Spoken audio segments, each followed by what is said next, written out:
Hello, hello, welcome, welcome. Here we are. My name is Preston Jacobs, and I know you're all thinking, Benjen Stark. How can Preston have anything new to say about Benjen Stark and where Benjen could be? Where can he be? What can Preston possibly tell you about where Benjen is and him missing. Well, I want to talk about Benjen a little bit because in case you are searching the text for some sort of evidence on where Benjen is, where could he be, what does the text say, you're going to be thoroughly disappointed because the text not only says nothing, it contradicts itself on where Benjen Stark could be. It is very clear that through writing Game of Thrones and into Clash of Kings and on, George changed his mind about the North. He changed his mind about the geography of the North. He changed his mind about the plot. And so if you're looking for evidence on Benjen Stark, it's just not going to be there. It's not going to be there because you have a shifting environment. So let's start from the beginning.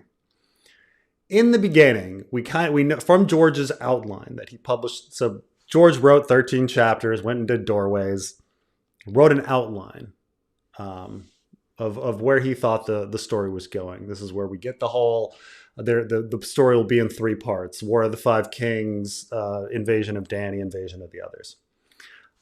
In this outline, George specifically says that Jon Snow will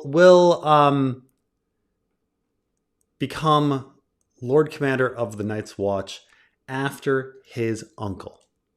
So in George's mind, after that first 13 chapters, when he was first writing, Benjen was never going to get lost. Benjen was just going to fucking die. And Jon Snow is going to become Lord Commander of the Night's Watch. There was no mystery of Benjen going off and doing some super secretive thing. Okay. And what's going to happen? No, he was just a dude who was going to die. Now, G.R.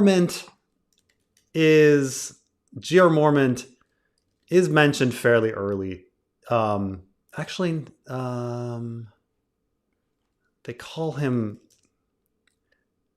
I will say that the Old Bear, is he mentioned in the prologue of a Game of Thrones? But it might be a transplant in there because you really don't get G.R. Mormont as a character until after the 13 chapter break. Jon heads to the wall and they establish this kind of situation. But I think he's just called Old Bear in the prologue. My search of Ice and Fire is being a little weird here. Yeah. They said Old Bear Mormont. But, it's kind of telling that you're establishing Mormont as an old character who's going to die of old age or natural causes. And then Benjen would be Lord Commander, and then Jon would come in and be Lord Commander after that. But nonetheless, in the very beginning, there was no idea in George's head about what Benjen was doing. It was not a fundamentally important part of the story to him.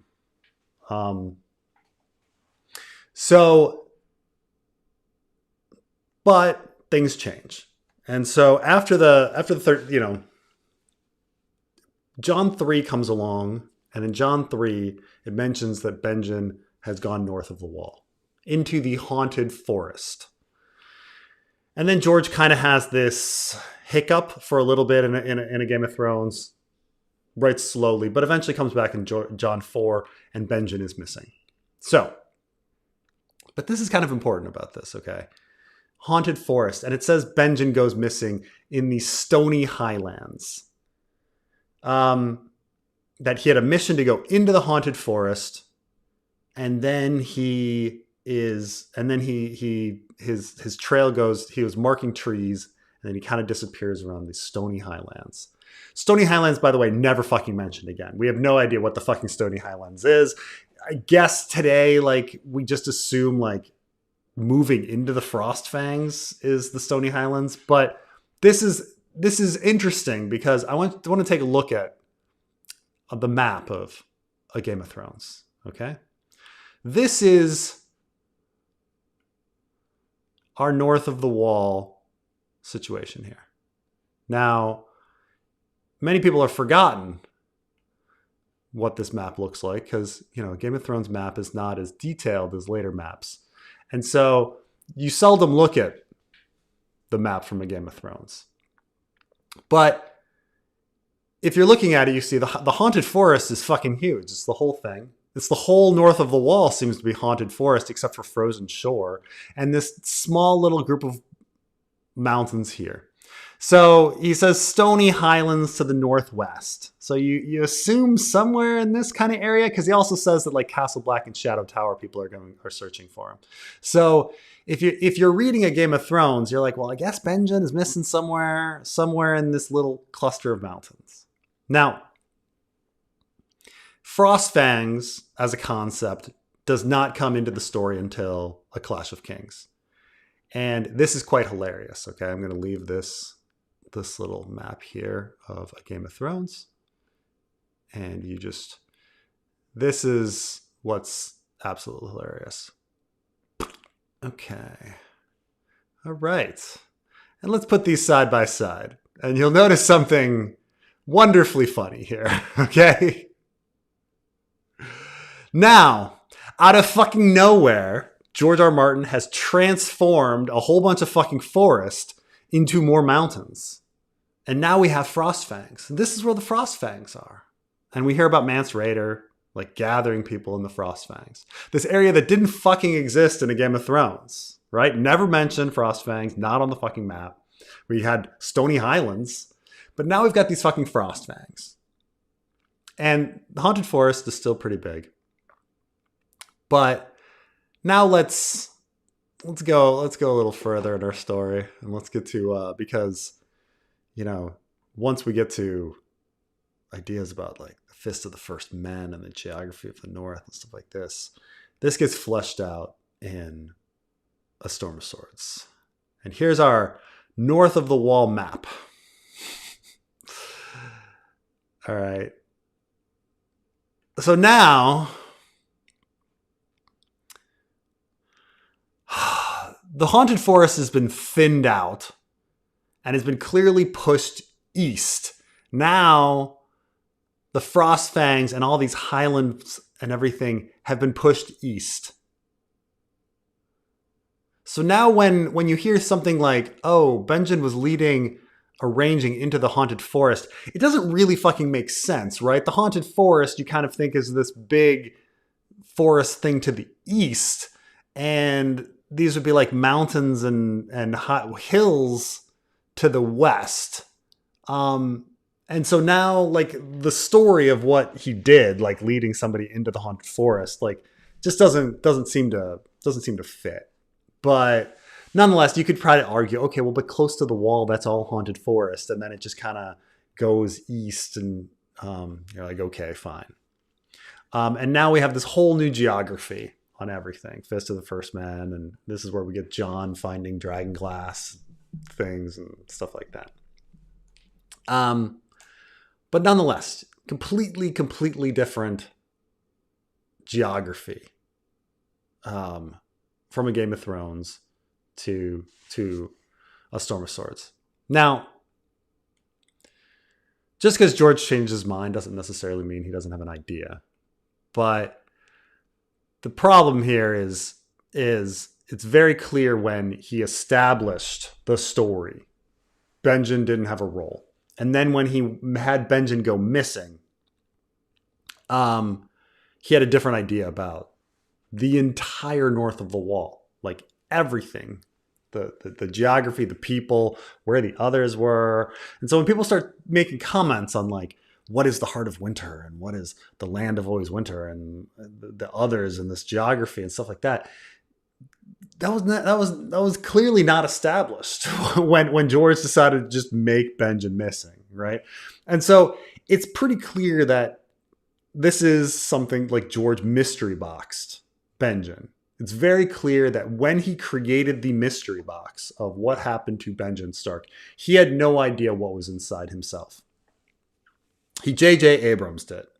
And maybe he didn't think, the thing is if he were coming out with these books fast, it's not the big deal. Like Benjen missing is this, very small plot point that that's not that important. But the problem is that like now the books have been spaced out and now we've got years and years and years. And all of a sudden it becomes this like big mystery. The mystery box starts, the longer a mystery box is around, the more you think like, well, what's in it? Because at first you're like, oh, what's in the mystery box? Maybe there's $100 in the mystery box. But then you're sitting around, well, if there's $100, maybe there's $1,000 in the mystery box. Oh, really? If there's $1,000, maybe there's $10,000 in the mystery box. And your mind keeps building it up.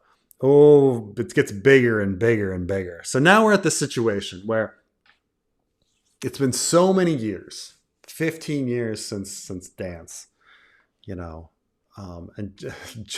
it's literally been 30 years since Benjen went missing. Like Game of Thrones came out in 1996. It's been a long time, and the mystery is built, and you can search the text, and it doesn't matter because like the information that was given has been retconned. Everything's been changed and shifted around, and so now we're at this point where no matter what answer comes of what happened to Benjen Stark, it will never satisfy anyone. Our expectations for Benjen Stark are beyond what it could be. Because I mean, the simple answer is Benjen Stark was just fucking killed. I mean, his other two men came back as whites, and he fucking died too, and that was it. Like, and that would have been fine if the books came out fast. You've been like, oh yeah, Benjen just died. Oh, okay, that's fine. But now it's like, well, who's Benjen? And he's not Coldhands. Oh my God. And it's not just us, because we know it's not just crazy fans. We know that his editor himself, the editor herself, when she was reading A Dance with Dragons, saw Coldhands and asked in the margin, is this Benjen? Clearly, she thought that this Benjen Stark mystery had been building up for so long that when she sees something, she's like, oh my God, that's Benjen. So it's not just crazy fans, And that was in 2011, that was 2020,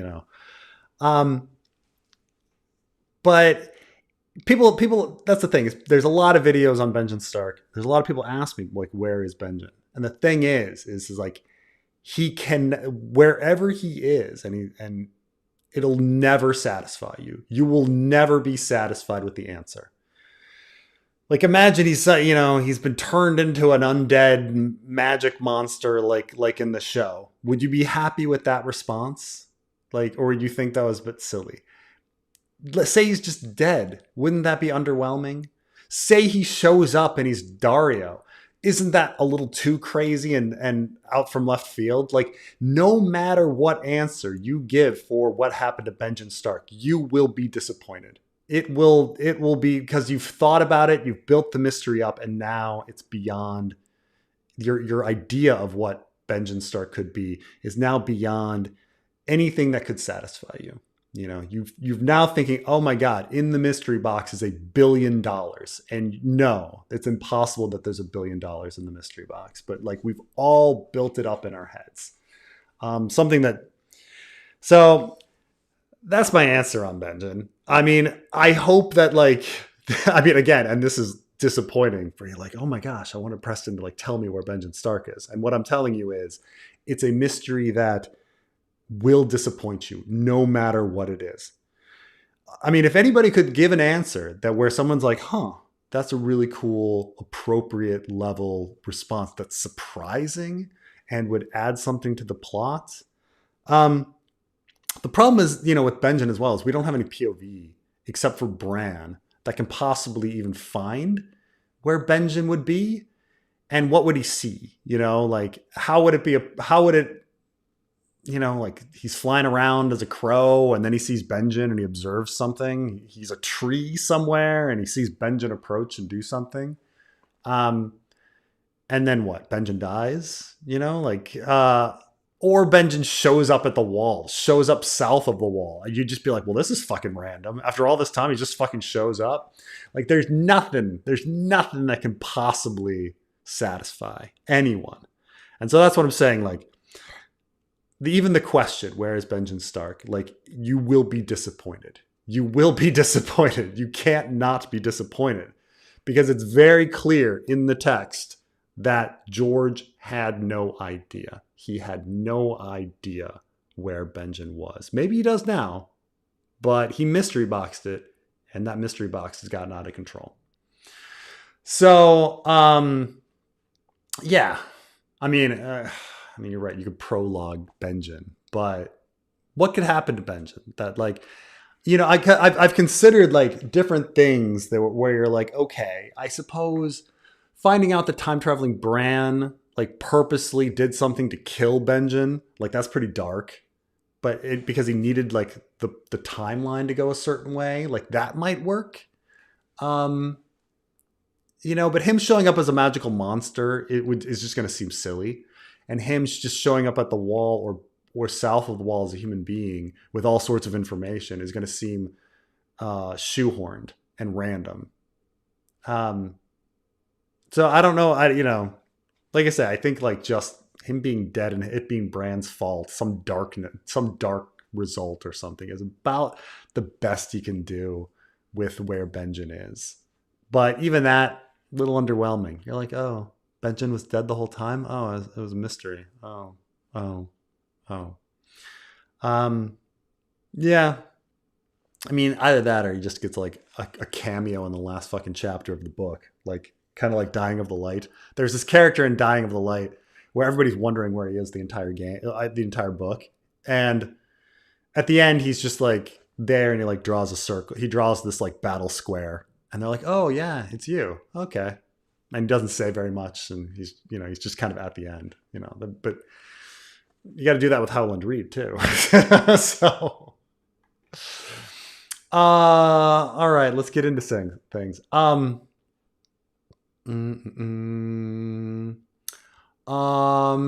Davos Ariane parallel. Davos Ariane parallels.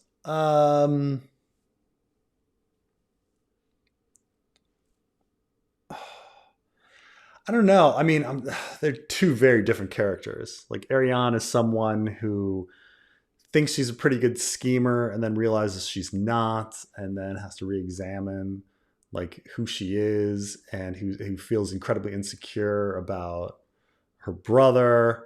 And Davos, meanwhile, might be a very good schemer and but he's very humble and doesn't realize how talented he is. So I don't know. But where's the Iron Fleet's swift ships? Yeah, so the Iron Fleet broke into three pieces and then got scattered.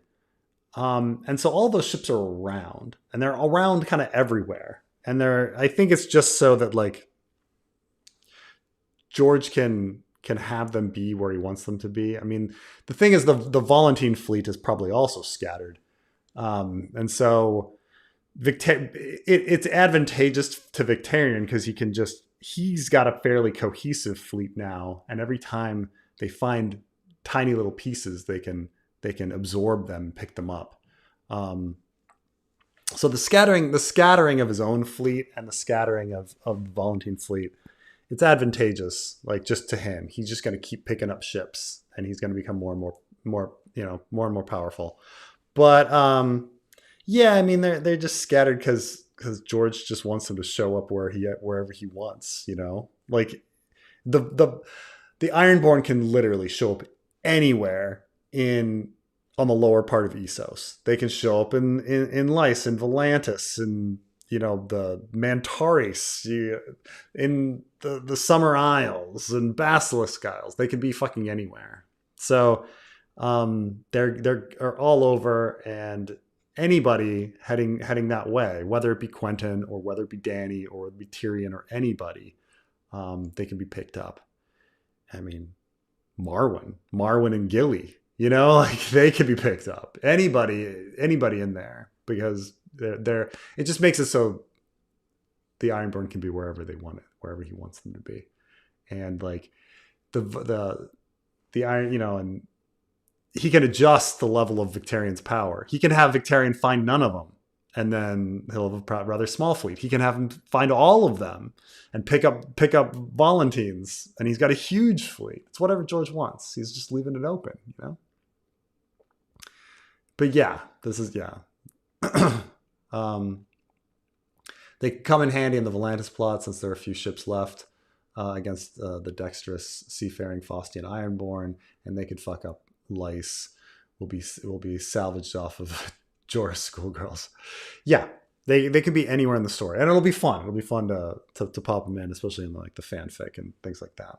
But in the fanfic, though, in the short term, I'm having Quentin go over land, but I think I'm gonna have Victarion picking up a lot of his own ships back.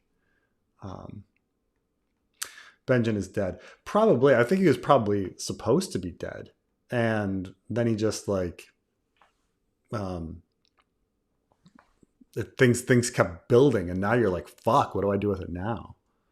Well, it's the same thing with Ashara Dane. Like, Ashara Dane was supposed to be dead, and then all of a sudden people are like, did they ever find her body? No. Oh fuck, Ashara Dane is alive. Oh god. Yeah, it turns out Basilisk Islands are bleak and churning with economic activity. Ironborn hate gold price, which means they're forcefully laying hold of Smith. Ren Ralph is typical Ironborn, Humpty Head, Gobdom. yeah, all of this is true. They can show up anywhere. All these different characters can show up anywhere now. That's the other thing, is Benjen has been missing north of the wall for like 2 years. So where has he been living? Like, I can't actually even think of any place that Benjen could be chilling, right? Because he's not a Craster's Keep. Is there some other people? Like, you could invent a completely different peoples north of the wall and a completely different problem. And George has been, and Benjen's been involved in that.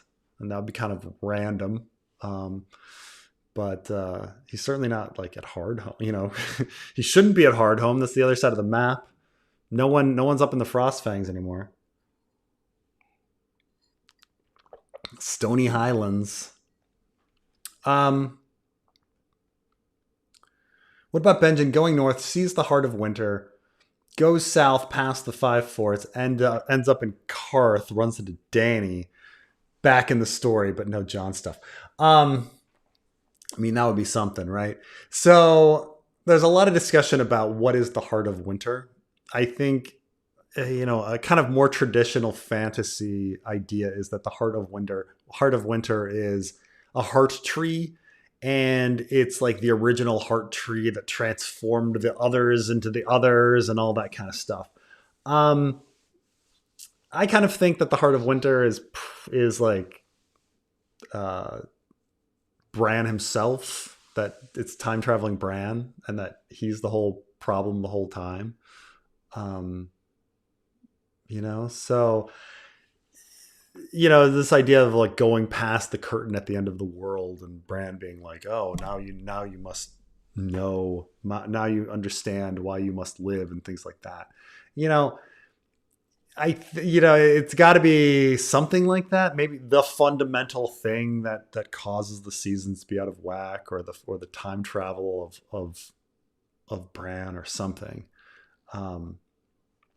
But it's weird because it's something shown to Bran, and then Bran never thinks about it and forgets what it is and things like that. So this idea that somehow Benjen makes it all the way up to the heart of winter with his, also, keep in mind, he's with 4 dudes. No one ever talks about the other 4 dudes, but Benjen and the 4 dudes. Benjen and the 4 dudes somehow get to, I guess he makes it all the way into the land of always winter, and the idea is that he's going over the pole and then somehow makes it back into Essos or something, that the continents are connected. Um, you know, but why did he do that? Like, why did he keep walking? And he was looking for Waymar Royce, right? And then it's just like, why does he keep going? It's weird enough that he went as far as even the Fist of the First Men or wherever, or the Great Ranging did that. Like, did Benjen Stark like want to figure out what Mance Raider was doing and then also get lost? He's supposed to be finding Waymar Royce, and then he just keeps going and disappears. Why is he doing that? Why? Just going for months and months all the way up to the Valley of the Fens. Maybe he's living with the Fens. Did any Fens stay? Did they all leave? Yeah.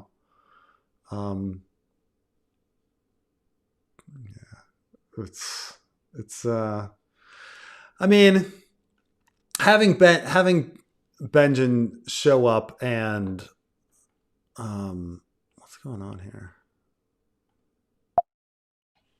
Trying to got this there we go. I mean, having Benjen show up at a completely different part of the story would be really fun, don't get me wrong, but then you'd have to be like, why did you keep walking? Like, what were you doing? Oh, I don't know, we just kept going. Like, but why did you become world travelers, like, exploring? I mean, you guys are rangers and stuff, but you gotta keep finding game to eat. They're human beings. They can't travel that long. Like, when you think of these like Arctic expeditions that get to the North Pole and stuff, like, they're not hunting and to get by. They had to bring all of their supplies like for this and prepare in the first place for this expedition. So it's like, is it realistic that Benjen would be able to do some sort of cross the pole expedition in these land? You kind of get this idea that the land of always winter is, desolate, right? So how are they surviving if they go that far? But yeah, I mean, who knows? Another time, great book you wrote, Preston. I hope you get more recognition. I've been recommending it around to people all around town. Oh, thank you, man. Thank you. I really appreciate it. Dreams of Ghosts and Indians. If you guys haven't checked it out, I wrote a book. Put some time into it. It's not that long, but I put a lot of time into it, actually, and a lot of years for some reason. Benjen is the STDs that we all get along the way. Maybe. The others conquer the north, raise a second wall at the neck, Antonine Wall, and negotiate a new pact. Oh, that'd be fun, right?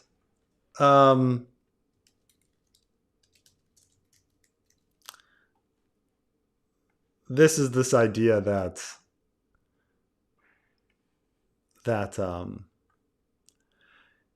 Hadrian's Wall is what, of course, like the wall is somewhat based on, but then you've got this like second wall, Antonine's Wall.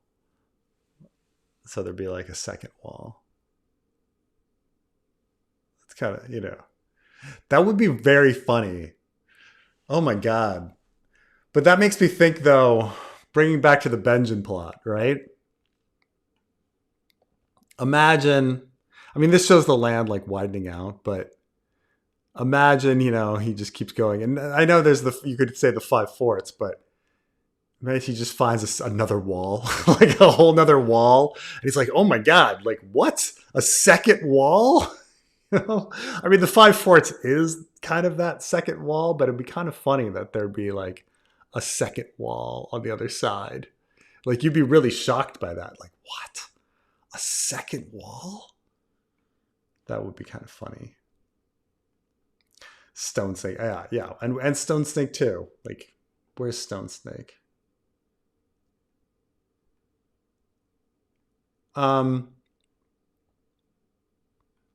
Could the far north of Westeros be connected to the far east of Essos? One landmass shaped similar to an N.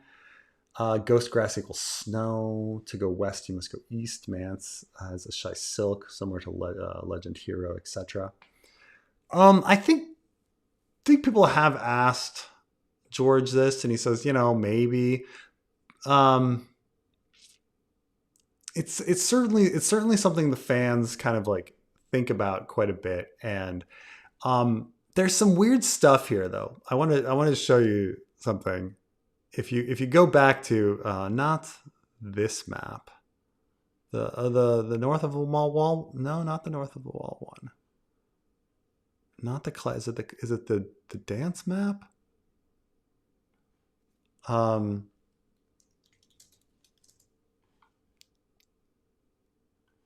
What's this one? Yeah, it's this one. It's this north of the wall map from Dance.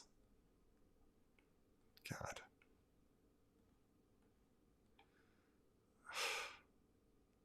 Fist of the First Men. Like, where are these highlands? All this, like. Anyway. This is what I found, like, this is the craziest thing. Okay. Now, ignoring the fact that it has a north going even further, the map places these like weird lines as if this is the fucking pole, right? Like, what do these lines mean? Like, those lines make it seem like this is the pole, but then you put a freaking compass arrow saying that that's north. And you're like, well, that's not.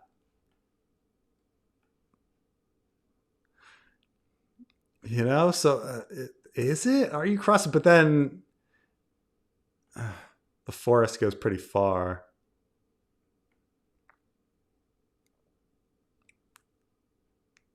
It definitely gives this impression that we're on a globe when I look something like that.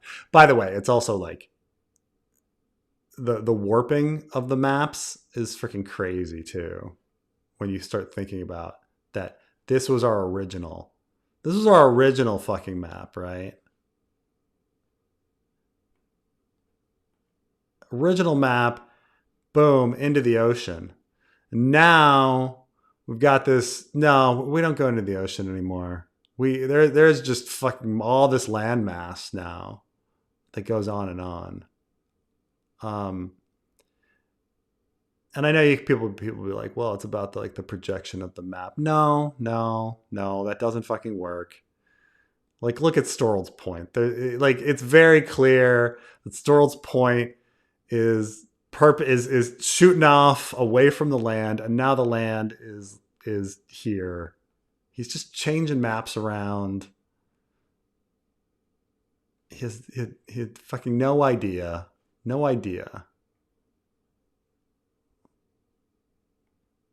It's just but yeah, I mean,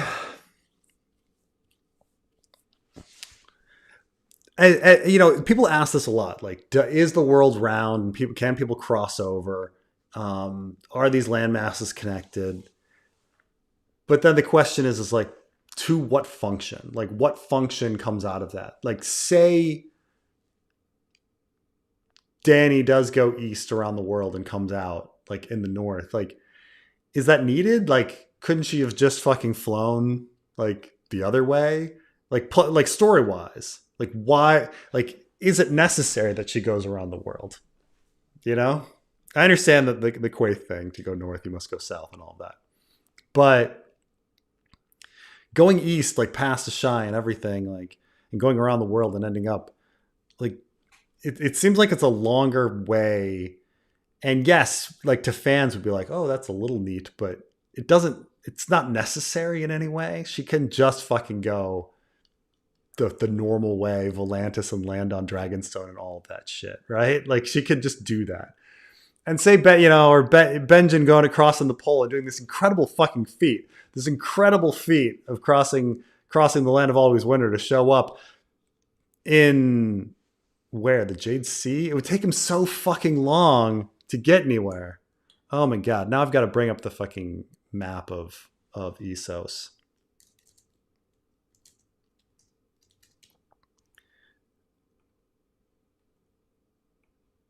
here's a just a fan made one here that I'll bring up.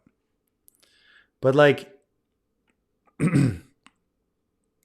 all right, it took it took Tyrion an entire book to travel to Slaver's Bay. You know, um, it took Danny so long to ride across the Dothraki Sea. And yeah, if you have dragons, your things are going to go faster. Fine. But someone like Benjen doesn't have any dragons. So he's been walking for years. Fine. Say he shows up out here in a shy area. Who's he going to talk to? There's no like Danny might fly, but it would take him years to make it around. And we just don't have that much time left in the story to talk about, like, you know, Benjen ending up on the plains of Jogos Nye or whatever. Like, it's just, there's just not enough time. There's not enough time to explore these areas. These are to sell you the world of Ice and Fire and stuff. It's just like, it's, you know, it's an interesting concept of going around the world, but like, who is there to experience it? And like, what is the narrative function of it all, you know? And like, how can we resolve it timeline wise in time? That's the thing. Benjen is in Ghost, answers many mysteries and logically consistent. Is fun on a reread when keeping this in mind. Huh.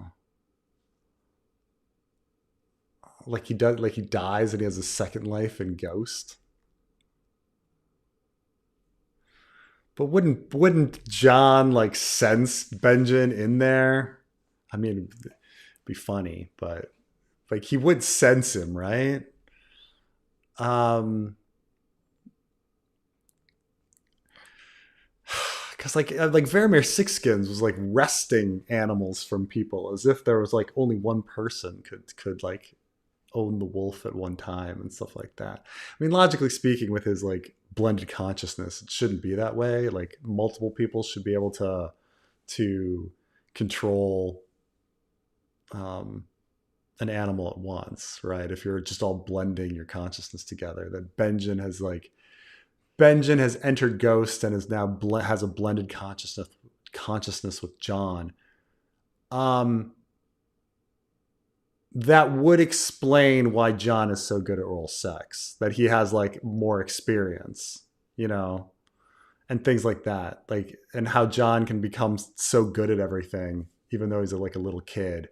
He actually has the ghost of his uncle in him, giving him all of this talent.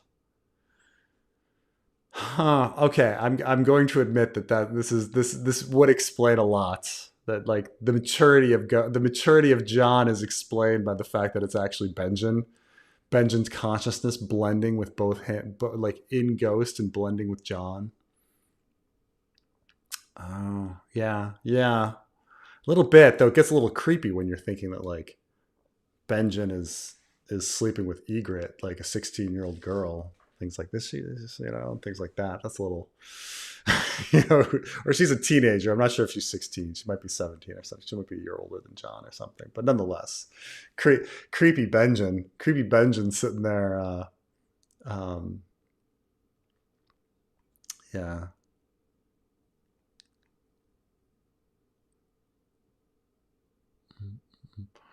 Do you intend to provide your answer for the Sweet Robin Project? Like I said, I think in the Sweet Robin Project, all you could do is like have some sort of dark explanation that it was something that time traveling Bran did.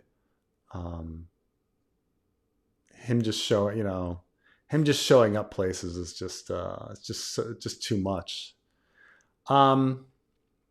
Next fanfic after Wins needs not be Dream, but the 93 trilogy plan. 3 books, 800 pages each, pre-Doorways chapters and draft plot. We write the trilogy that George thought he'd write 30 years ago. Yeah. Now keep in mind, he said 700 to 800 pages, so we can bring that down to 700. Yeah. What's funny about that is his original plan. See, people always like kind of joke that, or don't realize that when they say like, "Oh, George wanted it to be 3 books," he didn't just want it to be 3 books. He wanted it to be 3 short books, or at least short relative to his current books, large compared to most books out there. Like 750 manuscript pages. Literally, each book was supposed to be half the size of Storm and Dance. So the whole story told in a book the size of essentially like smaller than Storm and Feast together, like would be the idea. Like a Storm of Swords and a half was the entire story. The Storm of Swords would have been 2 of the books. Yeah, it's what's odd about even that idea is that he had already submitted the 13 chapters, and I think the 13 chapters is I'm looking up the page count of the 13 chapters. The manuscript for the 13 chapters is about 180 pages. So he is, a little less than, is the idea a little less than a quarter on that? I could go by word count. The 13 chapters word count is, let's add this up. I'm like, when he thought. Can I paste this shit? Okay. There we go.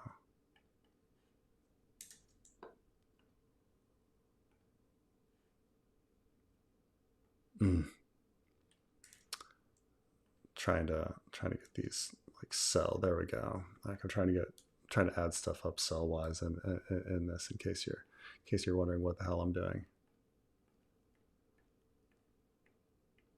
I guess his chapters were kind of short, so 41,000 words, and Storm and Game of Thrones ends up like 300,000. So yeah, I suppose maybe at that point it ends up being 1,000 manuscript pages, 300,000 and 1,000 manuscript pages, or and so he would be, I guess, yeah.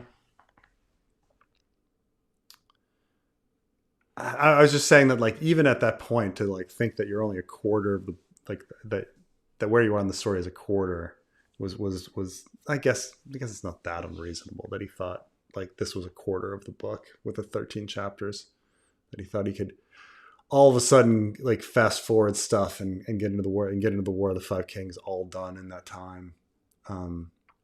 But yeah, look, I have enough stress like trying to even like contemplate finishing wins. It's a lot. It's when I start thinking of like how many years it's taken to get this far and how many years it'll take to finish. It's me trying to shorten it up, but I don't know if I could possibly spend that many years. I don't have that many years in my life. As fun it would be, as fun as it would be, I don't think so.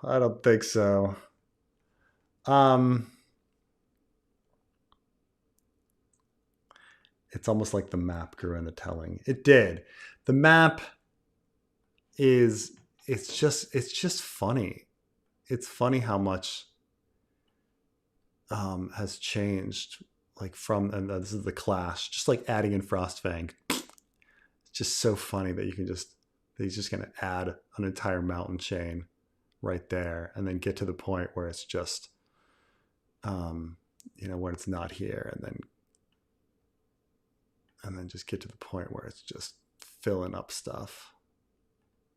Man. The Dance with the Dragons one, it's just kind of, now it's just crazy when you start thinking like the North of the Wall, all the stuff that he's done, that going in there. Like just huge, in mountain ranges and huge pieces of land and lakes and valleys and all of this stuff. uh, uh, I mean, uh, uh. Um,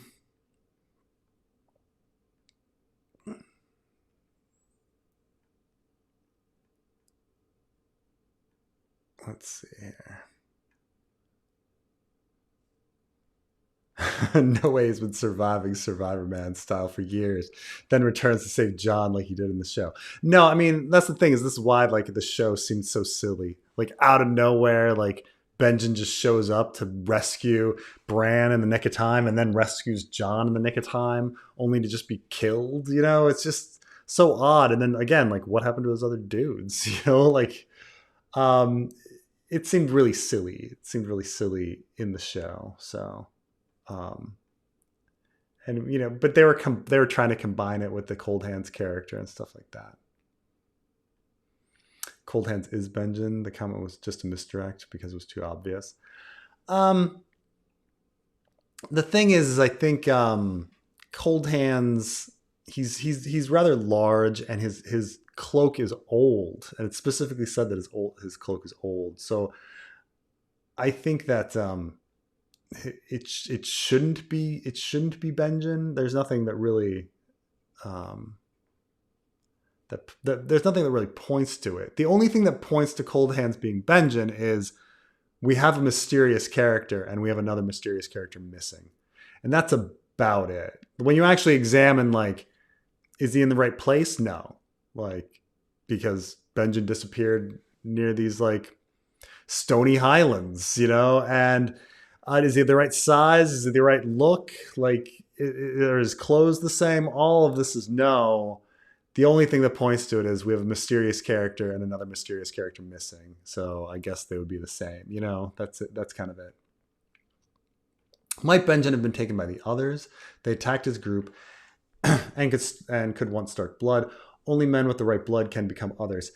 So here's the thing that's super sketchy, which is why I point to the plot of time traveling Bran manipulating it and being responsible for Benjen's death being a possibility, is that Jaffer Flowers and the other guy, he's got a weird name. They were traveling with Benjen. So Jaffer and who's the other guy? It's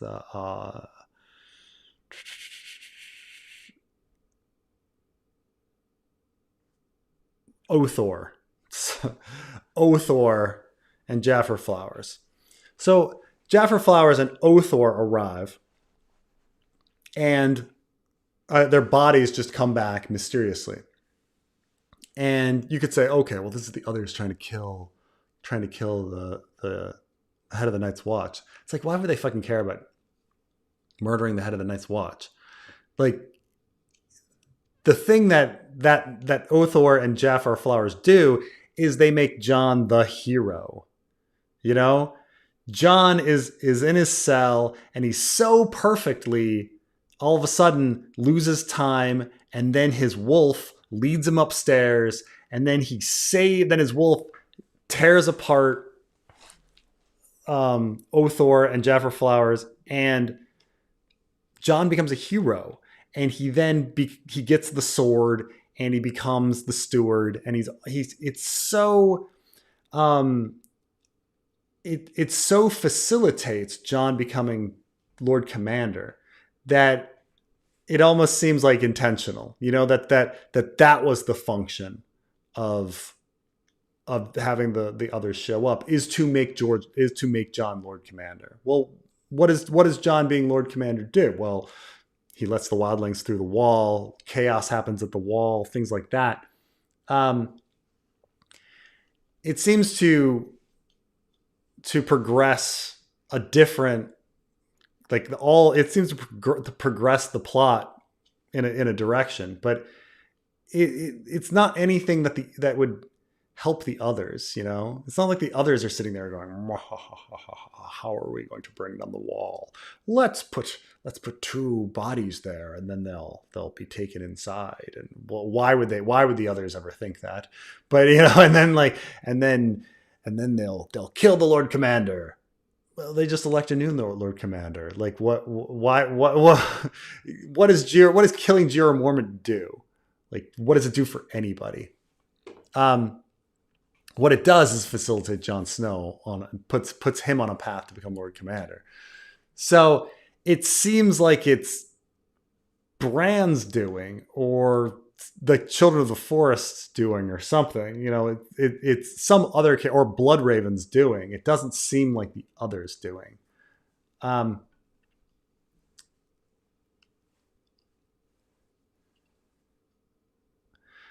They attacked his group so they could once start blood. Only men with the right blood can become others. I mean, could the others have taken? But then why? Like, why do the other bodies? Why are the bodies taken back? Like, who takes the bodies back? Like, say, you know, I mean, what you're saying could happen in the sense that, like, okay, the others go and they want to capture Benjen Stark so that they can make him into another or something, and then the other bodies are just kind of lying around dead, and then the Children of the Forest are like, cool, let's just take these bodies and do our little plan or our scheme. Like, it seems that whoever was putting Jon on a path to be Lord Commander is also the one that seems to have attacked and has control of Benjen, if he exists, you know, which I would argue is time traveling Bran, but one could say, okay, maybe it's Children of the Forest trying to put the best person as Lord Commander, and the best person as Lord Commander is Jon Snow or something. You know, they're all Jon fanboys and want him to be Lord Commander. So they've you know, purposely want to kill. They purposely want to have him save Jeor Mormont, but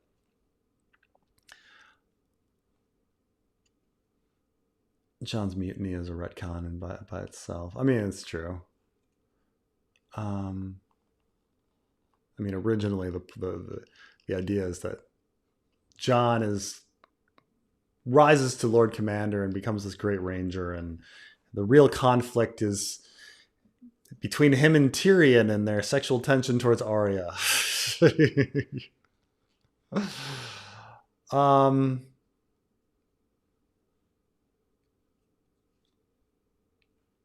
Judging by Benjen's fine clothing for Robert's Winterfell arrival, he deserted. Maybe he's on Skagos. Shipwreck seen by Sam probably was his ship.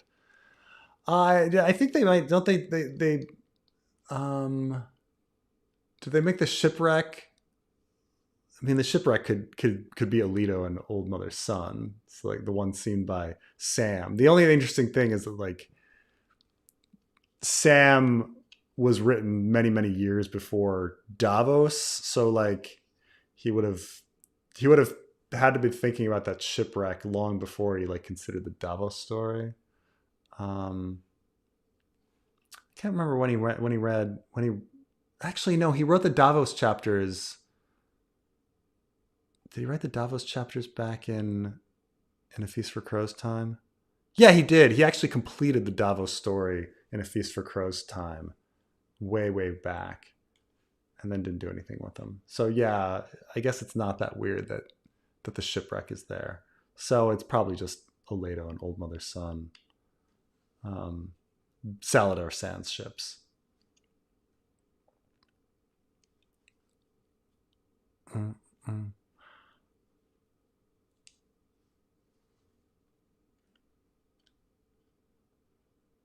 Maybe he can send a letter for the characters saying, I'm alive and I need your help, come to X. Where it takes so long to travel everywhere. That's the problem. Will Sansa meet Jane Poole again in the fanfic? I'm not sure. You know, Jane is going to be at the wall, and there's a lot of action happening at the wall, and I don't know how many people are going to be surviving, or if Jane is going to somehow get out of there. some people wonder if she'll meet Arya, get to, and then fake Arya will meet real Arya, or or there's a weirdness in that sense. But it's just they're really in different places. If they were to meet, Jane's got to get out of a lot of danger and then make it to where Sansa is. In the fanfic, Sansa's, she's heading towards Harrenhal. Everybody's trying to head towards Harrenhal.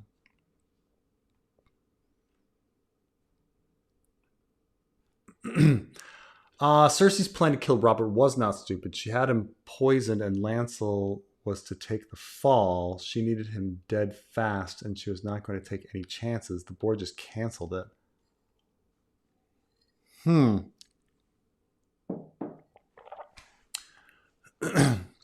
Oh, this idea that, okay, you're saying that the strong wine was actually poison, had poison in it, and that Lancel was bringing the poison. The problem is that Robert is brought back from the Kingswood and is in bed for a while before he dies. And so that's like a few days of being injured and dying of his wounds. So there's like, if he actually had a poison in him, I think he would have died of the poison beforehand. But it's just, the Cersei plan, there's just so much room for error in that.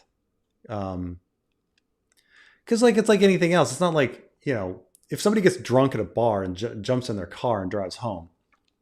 Yeah. Drunk driving sucks. Drunk driving kills a lot of people, but probability wise, the drunk driver is probably going to get home and not hit anybody. Like that, probability wise, it's still a really good chance that nothing's going to happen. It's the same with like drunk Robert. Like he's going to be out there hunting for that boar and he's going to be super drunk, but there's so many things that would probably happen before that. Maybe he runs into the boar before he gets super drunk. Maybe he gets super drunk and falls asleep, or gets super drunk and falls off his horse and somebody else kills the boar. This idea that like he would be at the right perfect amount of drunkenness where he is not passed out, but also like not capable to kill the boar is just amazing. It's like a level of drunkenness that is like, it's like an anesthesiologist, like having the perfect level, anesthesiology works in the sense that like you're putting people to sleep for a surgery, but there's a small window with small area where anything this far is dead and anything this far is awake and moving around. There is a sweet spot between awake and dead that an anesthesiologist like is able to hone in on, which is why these movies where somebody uses a poison dart and goes, and somebody's just like, oh, and then falls asleep is ridiculous because there's so much room on one side and there's so much room on the other. And the exact amount, I mean, an anesthesiologist has to take like your weight and monitor stuff constantly, like to make sure everything's right so that somebody doesn't die. The idea of a poison dart being that perfect amount to cause them to fall asleep is just ridiculous. You'd have to have the poison dart person be like, how big is that guy? Okay, let me choose dart 7.2, and like stuff like that. Like they're not doing that. They're just shooting any dart. So it's the same thing with the strong wine. Like Robert is drinking the exact amount where he's, incapable. He feels like he can go after the boar, but is incapable of killing it, but not asleep, passed out, or, not capable. He hit that exact fucking window, which I just find ridiculous. I mean, the most likely case is he would kill the boar and be fine, or he would fall asleep because he'd just get too drunk. The idea that he'd go and find the boar at that moment when he's actually like the perfect amount of drunk is just ridiculous. And, not to mention that Barristan Selmy has to make the choice of, standing aside and all sorts of stuff. The Heart of Winter is Morgan's spaceship. That's true. What's the name of her ship in the end? It was something like Morgan's ship in Bitter Blooms. I'm trying to remember. I totally forgot. I'm trying to bring it up here. Oh, here we go.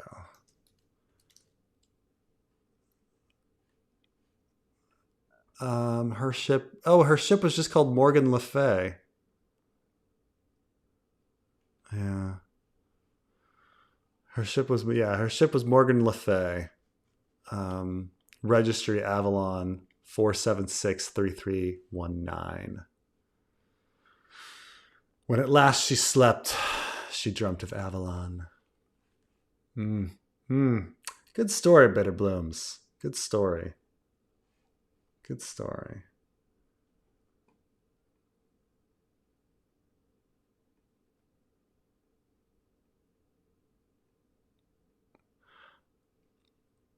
Howland had a big impact on the Stark siblings. Could there be a connection there as far as Benjen's motivations and even his initial joining? Well, I mean, that's a big assumption that Howland had a big impact on the Stark siblings. Like, we hear this story about the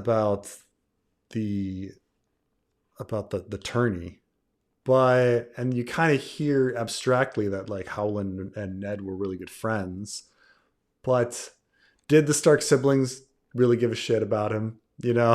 Like, well, I mean, we just don't know. We have no clue. All we know is if we believe this story that Howland was getting the shit kicked out of him by some squires, and Lyanna comes out and is like, "Hey, what do you do? What are you guys doing?" And then later, maybe Ned, maybe Lyanna was the Knight of the Laughing Tree and defeated the Starks in the joust. Like, that's about it.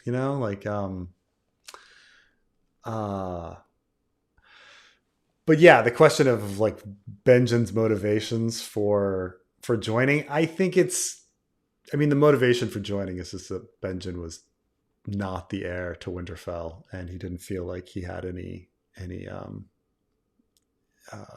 place at Winterfell, and that he's supposed to be like Jon, that he's supposed to be the person that Jon looks up to because he's the most similar to Jon, right? They both raised at Winterfell. They both have no place at Winterfell. They both want adventure and want to become ranging. Jon Snow, Benjen was supposed to be Lord Commander in the original plan. Jon becomes Lord Commander. He's just the man that Jon looks up to the most. It's actually too bad that, we don't get enough time with like Benjen and Jon, and Benjen being kind of a stand-in father for Jon. That would have been interesting.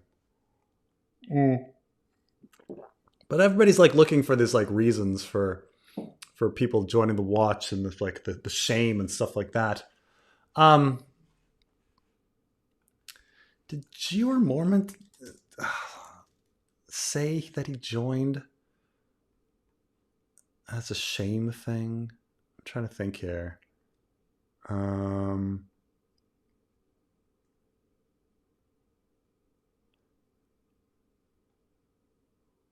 It says here, no, presumably proud of Robert's rebellion, Gior abdicated his seat, leaving lordship of Bearline to his son, and joined the Night's Watch. No, he joined the Night's Watch before Jorah fucked up.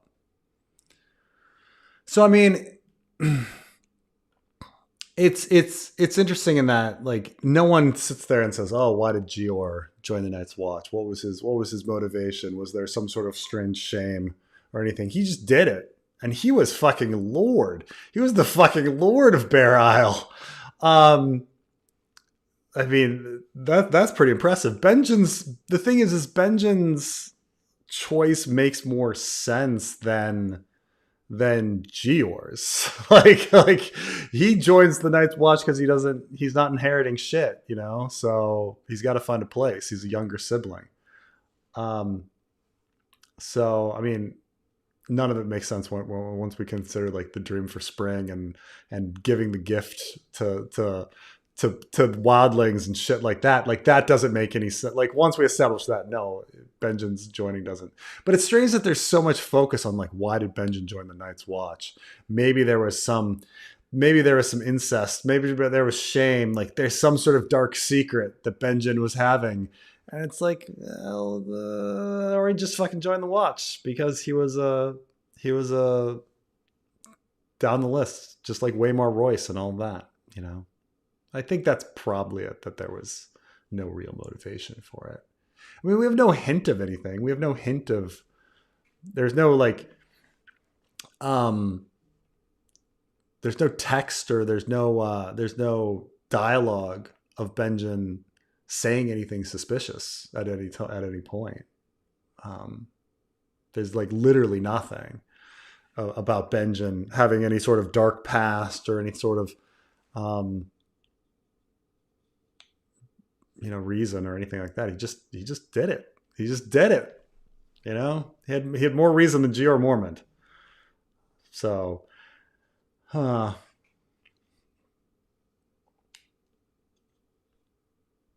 Heart of Winter is an astral plane past the curtain.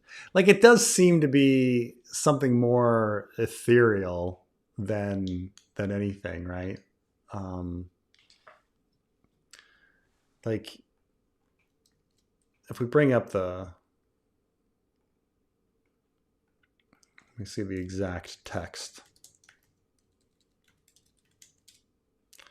The exact text from Brand 3. North and north and north he looked, the curtain of light at the end of the world, and then beyond that curtain. He looked deep into the heart of winter, and then he cried out, afraid, and the heat of his tears burned his cheeks. Now you know, the crow whispered as he sat on his shoulder, now you know why you must live.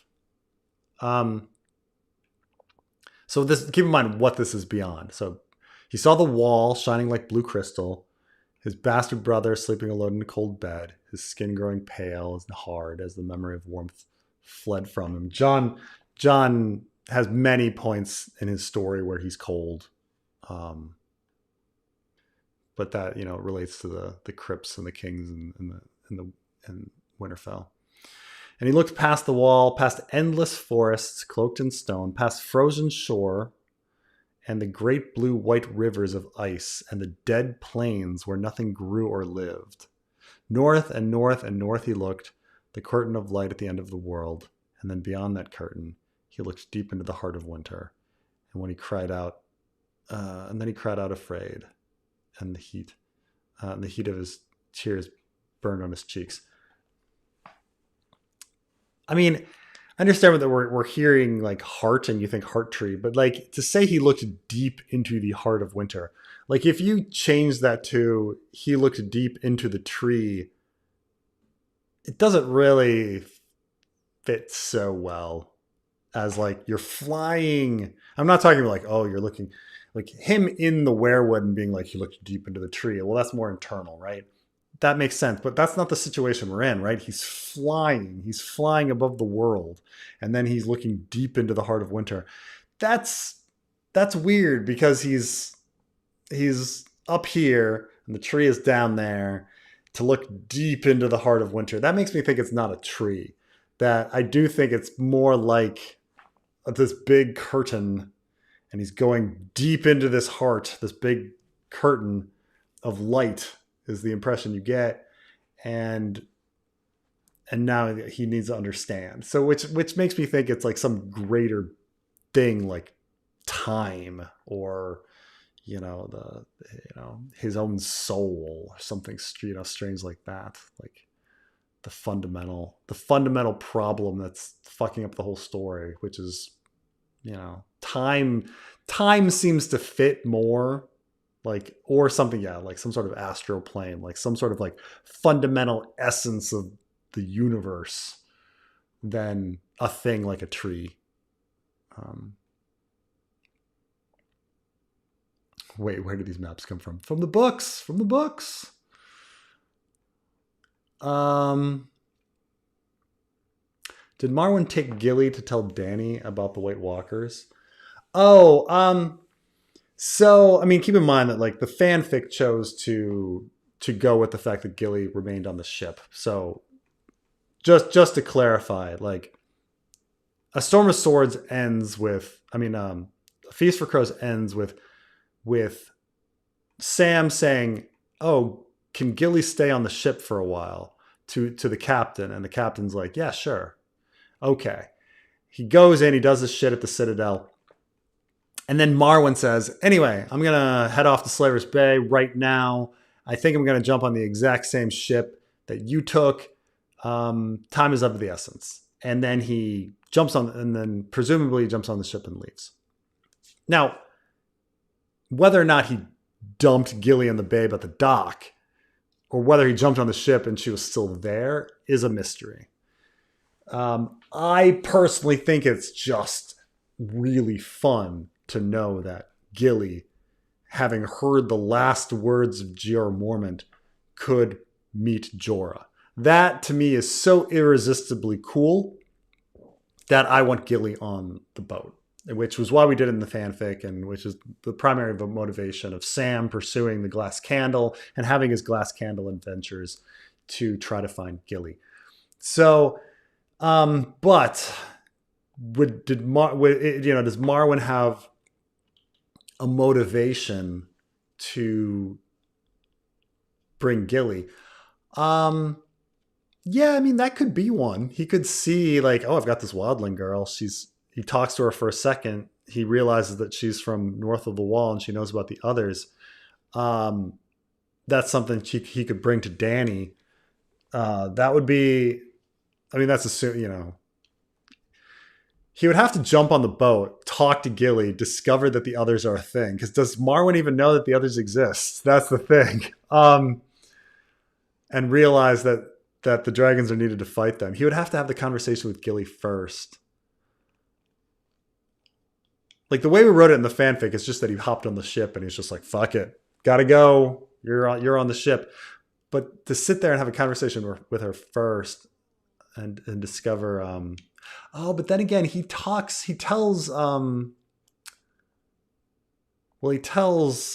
Aleros about everything. And then I guess Aleros, we never see Aleros communicate that to Marwyn, but presumably some of this could, yeah. I mean, Gilly, it could be a motivation, but we wrote the fanfic as it is an accident. He just jumps on the boat and he's like, we gotta go. I guess I'm taking the wildling girl with me. But, and that the Sam seems to believe that it's because wildling women are considered exotic, that she would be a sex worker, a valuable sex worker. Are you going to keep Jon dead in the fanfic? I feel like you should resurrect him, but at the end of Winds, leave the storyline for A Dream of Spring.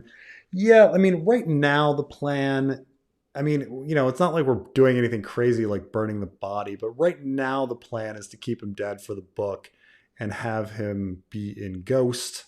I think that's a more interesting story. You could always leave it open for Jon's return, but that's the idea, is that he would be, that him as Ghost is an interesting storyline that he's kind of needed in that situation. But I don't know if something turns and it seems interesting to bring Jon back, but and then there's the question of bringing Jon back. Do you bring him back as a point of view? I don't know, So I think that Jon's point of view is the thing that's interesting, because we get to learn about Jon and his empathy and stuff like that. But coming back not as a point of view. Yeah, I don't know. So the question is it's up in the air. It's up in the air. Isn't Benjen celibate though? We have no idea if Benjen could be going to Molestown all day long. We don't know.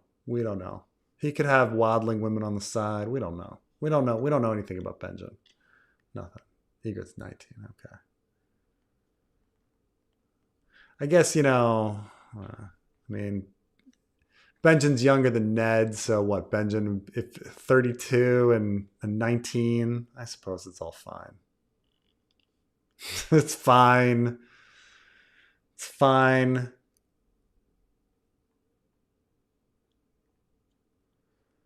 Benjen died of cold. This is the funny thing is, what if Benjen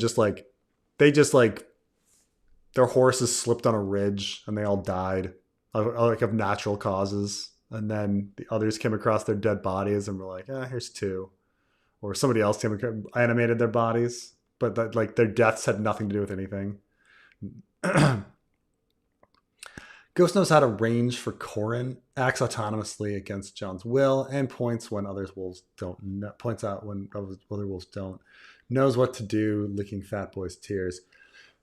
I mean, the idea is I think it's pretty apparent that there is someone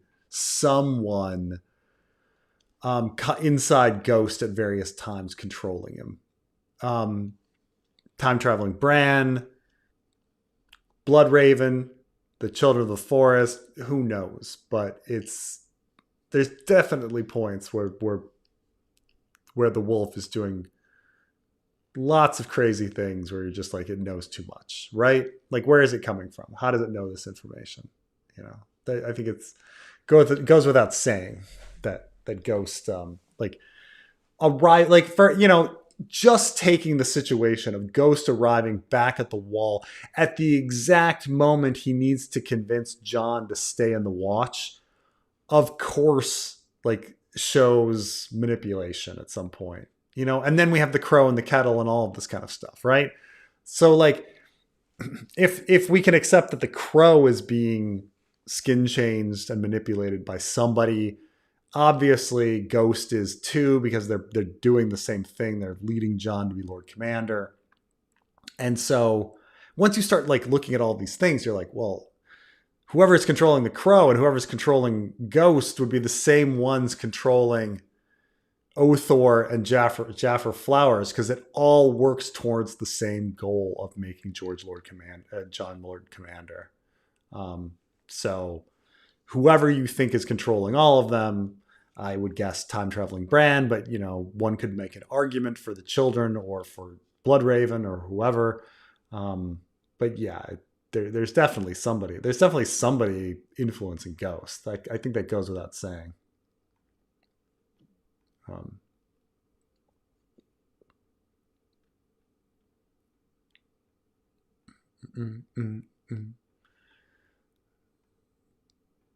Benjen just being dead. The others hate iron, fire, and anything with warm blood. Lizard lions or any reptiles could beat them, no? Or at least be safe for the invasion. Well, I mean, wouldn't a lizard lion, if he's cold-blooded, wouldn't they freeze north of the wall pretty quick? You don't see too many lizards in the Arctic. Yeah, so, but this idea that okay, the others would come south and they would make it to the neck, and they're trying to cross through the neck, and then the lizard lions just take them all by surprise because they can't sense them.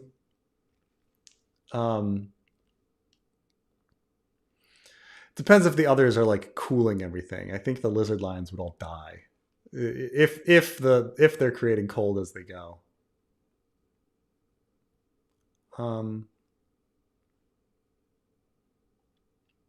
Is time traveling Bran the one who sends the whites that caused the hold the door scene?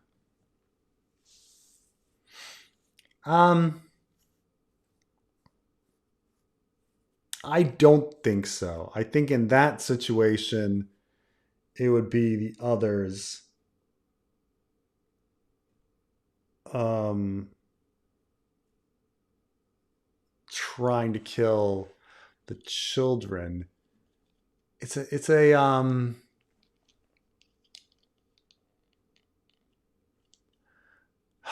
see, it all gets so like confusing in the so the like the time traveling brand planned it all kind of thing.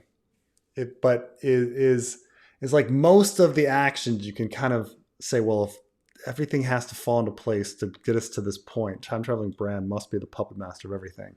And so, for instance, as they make it to the cave and say the others, the whites that are beneath the snow that attack them, that attack Hodor and everybody on their way up to the, you could say, okay, well, those are actually animated um, by by time traveling Bran or whoever. But then you start saying, but what about the ones that start showing up, the ones that are around, um, the ones that eventually will cause hold the door? Like what? Why do the others and the White Walkers want to kill Bloodraven and the children and things like that? Um, I think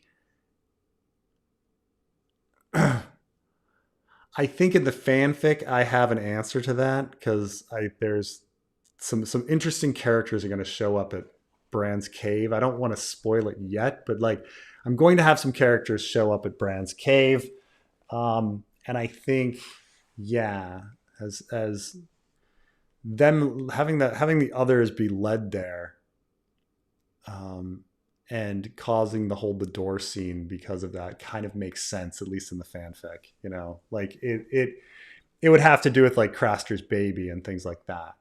Um, I mean, not spoiling too much, but I mean, Gilly's sisters are still north of the wall, and I'd like to have like them come back into the story. But yeah, um, but yeah, I think that the whites trying to kill Bran can't be time traveling Bran because then he could escape the loop by not having them attack. There has to be something where time traveling Bran is trying to escape the loop and can't, and so he keeps looping. So the those whites have to be the others, independent of time traveling Bran.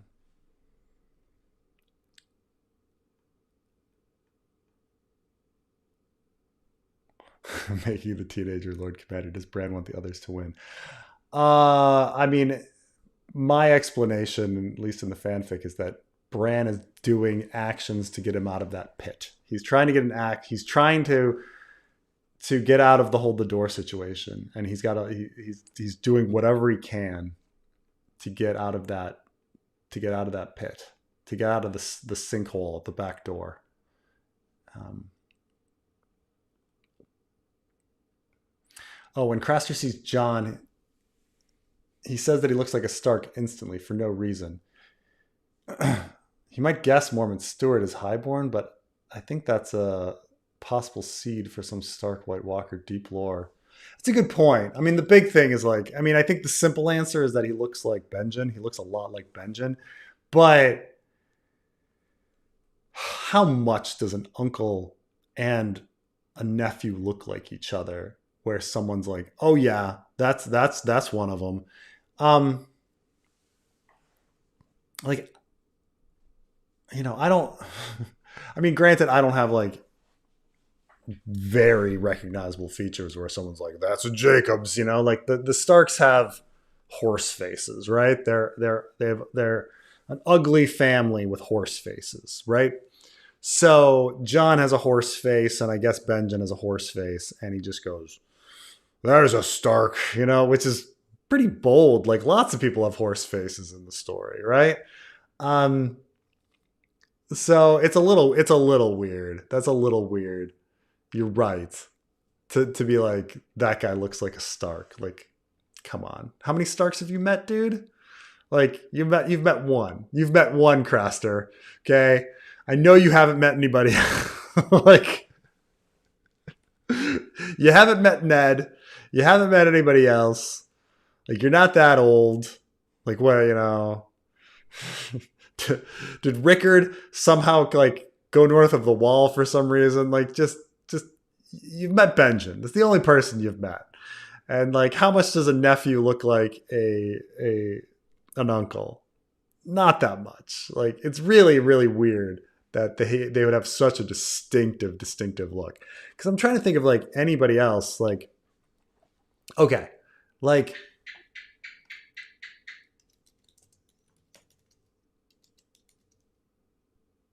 here, I'll play a game. I'll play a game here. Here is, I'm going to show a picture here. And this is a person that looks a lot like their father, but still, like, strikingly, but like, would you look at the person and be like, and make this comment, right? Okay, so here's the picture. Okay. And you're like, okay, well, that's a woman. She's got a strong jaw. But would you look at her and be like, that's a Willis? Because this is Bruce Willis's daughter. And once I say like, oh yeah, I can see it now. She looks like Bruce Willis. But you wouldn't like see her walking down the street and be like, that's a Willis. And that's his daughter. That's like much more genetically similar than an uncle and a nephew. It's an outrageous comment from Craster. Outrageous comment that he would be like, that's a Stark. Like, just like you wouldn't see this woman walking down the street and be like, that's a Willis, you know? Like, now that I tell you that it's Bruce Willis's daughter, you can say, oh yes, she looks like Bruce Willis. But like, you'd never just like independently come to that conclusion. That's a Willis, you know? It's just what family has features besides like Habsburg jaws? Would you be like, that's the family? Like, it's beyond. I mean, keep in mind that this is also a story where the other characters who look like Starks, like take Arya, right? Who also has a horse face, right? Like, she spends the entire story hiding from people, right? Does anyone who, and these are people that have met Starks, like she meets Roose Bolton, right? Does Roose Bolton walk in and go, there's a Stark? Like he's met Starks. He's met lots of Starks. You know, like, does he, but she walks in with her horse face and he's like, she's nobody, you know? There's a Stark if I've ever seen him. Like, what a fucking, the Craster line is just, the Craster line is over the top. It's over the top. But, I mean, if he could have just said like, that guy kind of looks like Benjen, then maybe I would have been like fine with it. But come on. There's a Stark if I've ever seen him. I've seen one. But yeah, some lore for it. Maybe it's hard. It's such a ridiculous line that it's hard even like coming up with logic for it. Evil Danny makes character development pointless if Mad loses agency last minute show change. All this is true. But I mean, I will say that it's not just the show's fault. Like I say, Danny is an inconsistent character. She acts really bold and crazy in A Storm of Swords, and then all of that is walked back in A Dance with Dragons. She's all of a sudden like quite normal again once A Dance with Dragons comes along. And had A Dance with Dragons not been so many chapters, like had she immediately gone off to the Dothraki Sea at the very beginning, like George originally wrote, it wouldn't necessarily be so weird. But the fact that like Danny is walked back into being a very normal person in a Dance with Dragons makes everything kind of odd. So yeah, I don't, are there seeds that she's insane? Of course. But does it kind of like take away the whole growth of her character through a Game of Thrones and a Clash of Kings? Yeah, probably that too, But it does seem to be like George's plan that he then walked back a little, wavering, going forward and back on what to do with her. But yeah, I mean, I always thought that George tries to have it both ways with the Targaryens. Like Viserys is the way he is because he was on the run and made paranoid by so Viserys has all of his wealth stripped from him, and then he is reduced to begging his whole life, and he is made paranoid by being chased by these people watching him, hired knives or whoever. And then he spends like a year after selling his sister, like waiting for his army. And he's just while like living in the squalor of the Dothraki camp for a freaking year. And then he builds to this point of being an asshole who's ready to kill his sister and then gets killed for it. That's all like nature produced Viserys. And then Barristan comes in and is like, no, actually, he was just fucking crazy from the beginning. Oh, well, nurture produced Viserys. I had it backwards. I'm sorry. Nurture produced Viserys. And then, Viserys was crazy all along. Nature produced him in the first place. Well, which is it? Is it both? Was he half crazy from one and made full crazy by the other? Was he just crazy from the beginning? George does try to have it both ways. So it's kind of the same with Dany. He's trying to have it both ways. She's having this like adventure story where she's growing as a person and becoming strong and bold and going from this timid girl in the shadow of her brother who was abused by her brother, changing and growing as a character. But she's also fucking insane because she's a Targaryen, like insane from the beginning. Oh, well, so it's hard to have it both. He tries to have it both ways. But he also tries to have it both ways with like the free will versus like the prophecy controlling everything at the same time. Theory: Coldhands is a creation of time traveling Bran, binding a spirit, maybe recently dead Benjen, onto ancient animated Night's Watch corpses. Your monster, Bran Stark. Certainly a possibility, but like it would have to be a step down from Bloodraven, because it seems pretty clear that like he's serving Bloodraven, and Bloodraven is not questioning the fact that this animated corpse riding an elk dropped off Bran, because otherwise he'd be like, how did you get here? Oh yeah, no, I was taken on an animated corpse, like rode on an elk, and Bloodraven and the children would be like, why are you doing that? Like, what? So like, oh well, that's not normal. Well, it's so they seem like the children and Bloodraven seem to think Coldhands is normal. So it's he's a tool of theirs. Now, time traveling Bran might be controlling Bloodraven and everything on a step higher, so maybe, but at least Bloodraven thinks he's in control of Coldhands, which is why in the fanfic I just made him one of the Raven's teeth and just was like, there it is, done. That's the explanation. So what was time traveling Bran, the Tourmaline Brotherhood?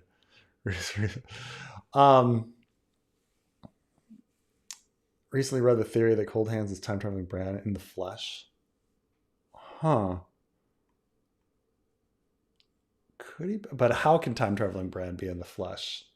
Because George always 100% of the time does time travel with consciousness time travel. Like it's 100% of the time. He doesn't have like physical time traveling bodies. He finds like he always writes that as a paradox. So he 100% always does consciousness time travel.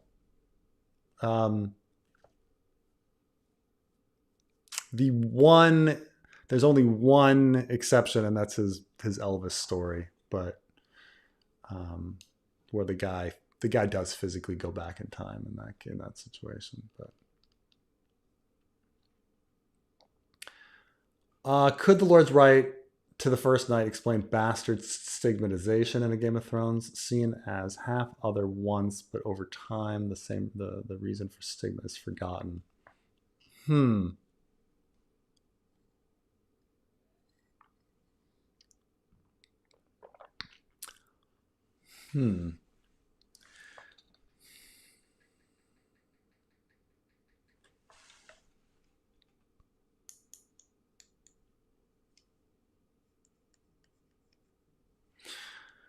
Right, like this idea that a bastard is seen as possible, like reproduction for an other, I suppose. But of course, like, we also have a world with all of these religions that have marriage and children outside of marriage, and them being threats on inheritance and things like that as well. So I mean, that all works. That I can't see why it wouldn't. But we also have like the fundamental reasons and the reasons that exist in our world. Like, why do we hate bastards in our world? Well, they're a threat to religion and inheritance, and they represent, I don't know, extramarital sex. Like that's about it. I mean, there's a stigma in our world, so. That's the thing, is like, do we need an explanation for something in Ice and Fire that already has an explanation, like a pretty obvious, clear explanation in our world, like, like you could say like, okay, in the world of Ice and Fire, how are they producing wine? Like could it be that wine is produced and you're like, well, they have grapes in their world, so why wouldn't they have wine? And why wouldn't fermentation happen the same way as this world? So it's like there's a stigma against bastards in that world, but there's a stigma against bastards in our world. So like, do we need an extra explanation for why it would be stigmatized in their world when it's the same as our world? You know what I'm saying? Like, do we need that?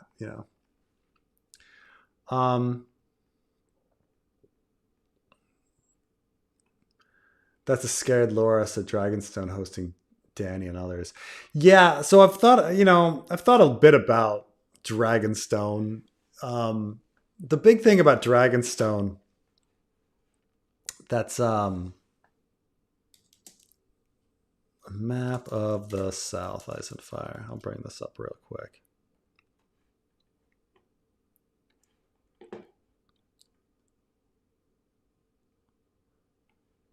Now, George did send, story-wise, Loras to Dragonstone. But there is the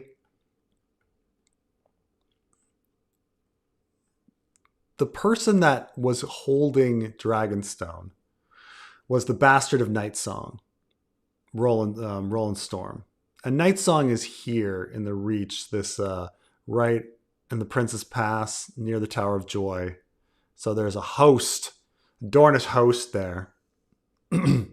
So Nightsong is and Nightsong is randomly stripped from the Karens and given to the Foots for no fucking reason. Like, it's really, it's kind of a random, outrageous switching of lords to this random house, the Foots. Like you're giving nothing to the Red Wines at all. Like, all these other people aren't getting stuff, but you're giving something to Philip Foot for no fucking reason. This major castle. So it seems like the Bastard of Night Song was planted there by George as, something that would be important later on for Night Song. And so I think the Bastard of Night Song is a more interesting person to be holding Dragonstone than Loras when Danny arrives, or when whoever takes Dragonstone next. That he can say, well, yes, I'm going to completely surrender Dragonstone to you without a fight if you promise to give me Night Song. Like, that's a pretty, like, Danny's fleet arrives and they're like, oh, like, do you want to put up a fight for Stannis, or do you want to kneel? And you're the Bastard of Night Song. You're like, I'll kneel, but give me my castle. That's a more logical kind of situation. Now, if it's Loras, then I don't know what the fuck Loras is doing. Like, is he injured? Is he sitting there? What does it mean when Danny takes the castle and finds this guy there? I mean, yeah, on a character level, it's very interesting for Loras, but on a plot moving level, like, what does Loras being on Dragonstone do for the story and for Danny? I don't know. I mean, Loras doesn't have any castles, doesn't do anything. He's just a single dude.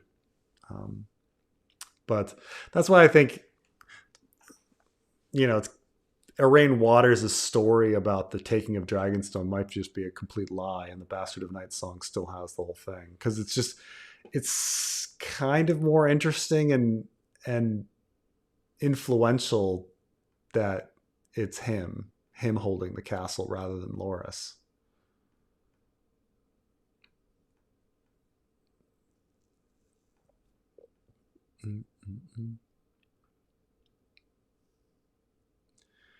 Who is writing the Harrenhal play? I haven't heard much about the Harrenhal play in a while, by the way. These musicals take forever. The Iron Throne.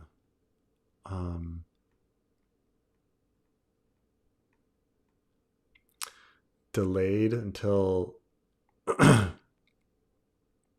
2025.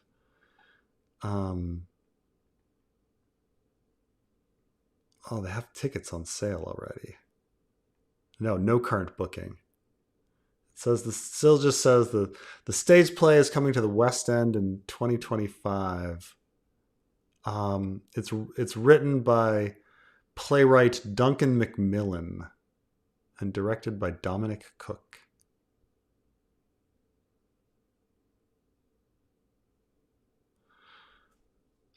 It's coming along well, I'm told. Young Ned, Young Robert, Lyanna, Rhaegar, Howland Reed should be fun. And jousting on stage. The dream is to open somewhere on London's West End in 2025, but there's still a lot of work to do.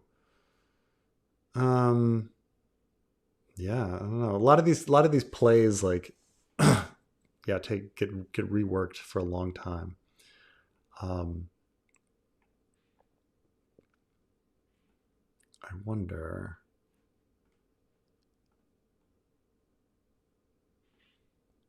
Is there anything? It's funny how there's just been no information on it.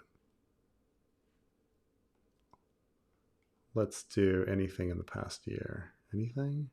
That was February 2025 that the tickets are. But that's about it. There's literally been no news on it.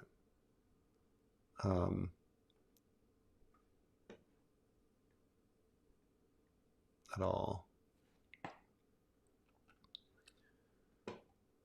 Zero news.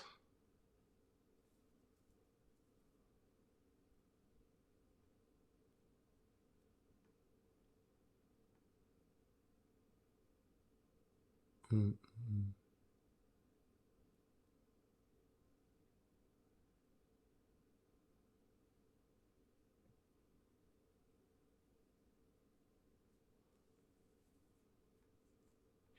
Got a Bruce Willis daughter here.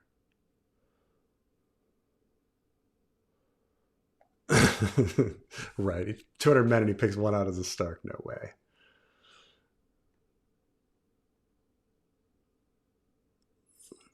It is actually true that like Waymar Royce should also look like a Stark.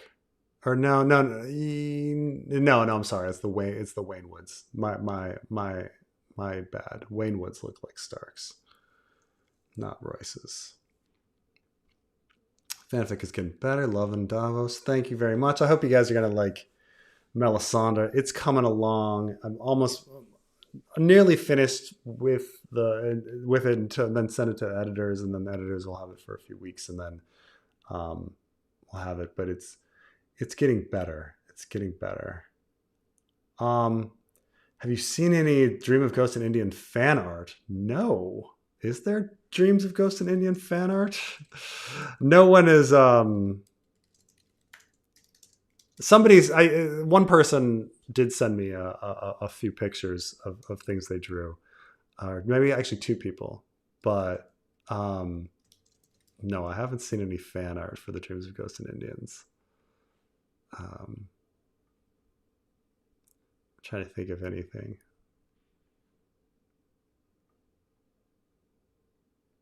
No fan art for the Dreams of Ghosts and Indians. Sorry. It'd be interesting nonetheless. I mean, it's a story of a lot of people talking, so it's not. I don't know if there's too many action scenes in it that you could put to, like, say Dreams of Ghosts and Indians became like a graphic novel. Like a lot of people like talking for. I mean, they're talking in interesting, beautiful environments, but they're not doing any action. Coldhand dies in the last chapter. We see him, right? No. Coldhands doesn't die. In A Dance with Dragons, he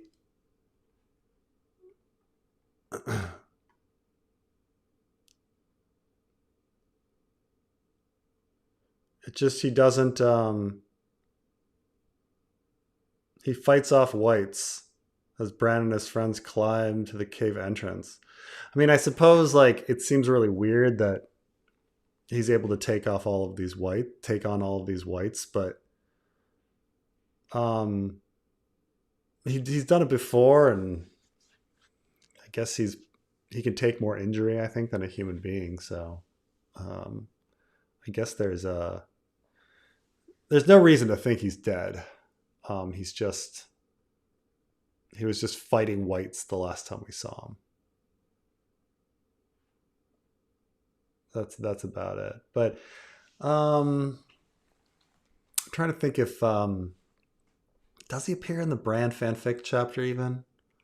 Because then when they like look around, he's not around, so he's gone somewhere. Because like Bran and Bran 3, like he's seeing the world outside, and he only talks about Summer up top. Summer is like living up there. I guess Summer is surviving and not getting killed by whites. So I don't think there's much reason to believe that Coldhands would not be able to survive too. Right? Like you could say, oh, but we see him fighting off whites, but he's not torn apart. Like it just says Coldhands was, last time we hear about Coldhands was hacking and cutting at the circle of dead men that surrounded him. Summer was tearing at one that he'd brought down, its face between its teeth. No one was paying any mind to Bran. That's the last time we see Coldhands, is that he's fighting some, but Summer is in that same fight, and Summer is fine. So I think the implication is that Coldhands is fine, but we never fucking hear about him again. Yeah, so I mean, if he's torn apart by others, you think Bran would say something, but who'll be the enemy in King's Landing when Dany lands in George R. Martin's story? Cersei or Aegon and Arianne? Always felt Cersei and Aegon are in each other's way narratively. I firmly believe that, yes, if you're going to have a Dance of the Dragons, Aegon needs to be sitting the throne when when um, when Dany arrives. So you need to have. I mean, I think that when you're talking about how the Dany Aegon story will work, it's going to have a lot of parallels to Fire and Blood. It's going to have a lot of parallels to the Princess and the Queen. So because in the Princess and the Queen, in Fire and Blood, okay, you've got Rhaenyra on Dragonstone with a dwarf advisor, and Aegon is in King's Landing. That is the Dance of the Dragons. Like, so when you have Dany on Dragonstone with a dwarf advisor and Aegon in King's Landing, like that's where it just. I think Fire and Blood tells us where Aegon is going to be. He's going to be in King's Landing because history is going to rhyme, right? Now, what happens to Cersei? I think Cersei flees. I think she flees to Casterly Rock. And so that way they can have their little Dance of the Dragons. Dany can move on, and then once they leave, Cersei can go in. Now, there was no Aegon in the show, so you got to do something. You just shift it around. You give Aegon plots to Cersei or whoever. But I think it makes far too much sense that Aegon, and yeah, maybe Ariana's there too with them. Jon Con is there to observe all of that, and not Cersei. Yeah, Cersei has to flee. Cersei has to flee King's Landing. But yeah, I think the big thing is you look to Fire and Blood and how the war goes down in that sense. No need to explain every brick. That's true. I'm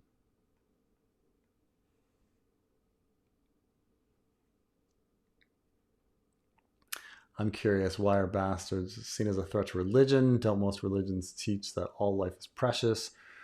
Or is this perspective specific to the world of Game of Thrones?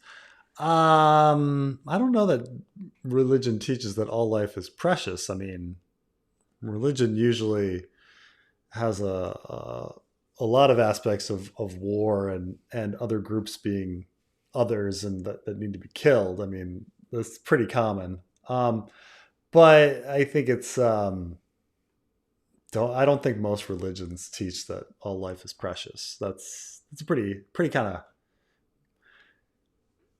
I think that's a fairly modern, like specific Catholic thing that of like of like having like getting rid of the death penalty and being against abortion at the same time is like that.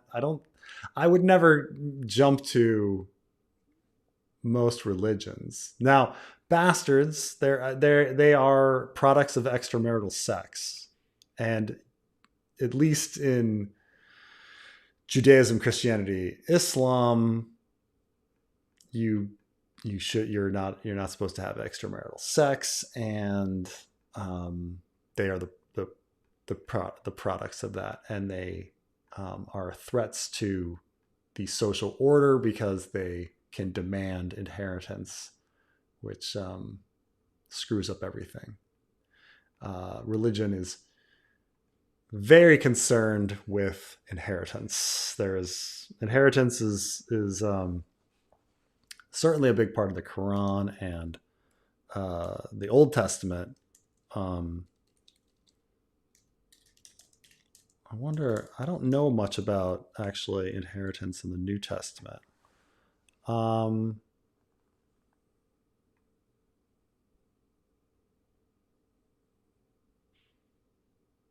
Yeah.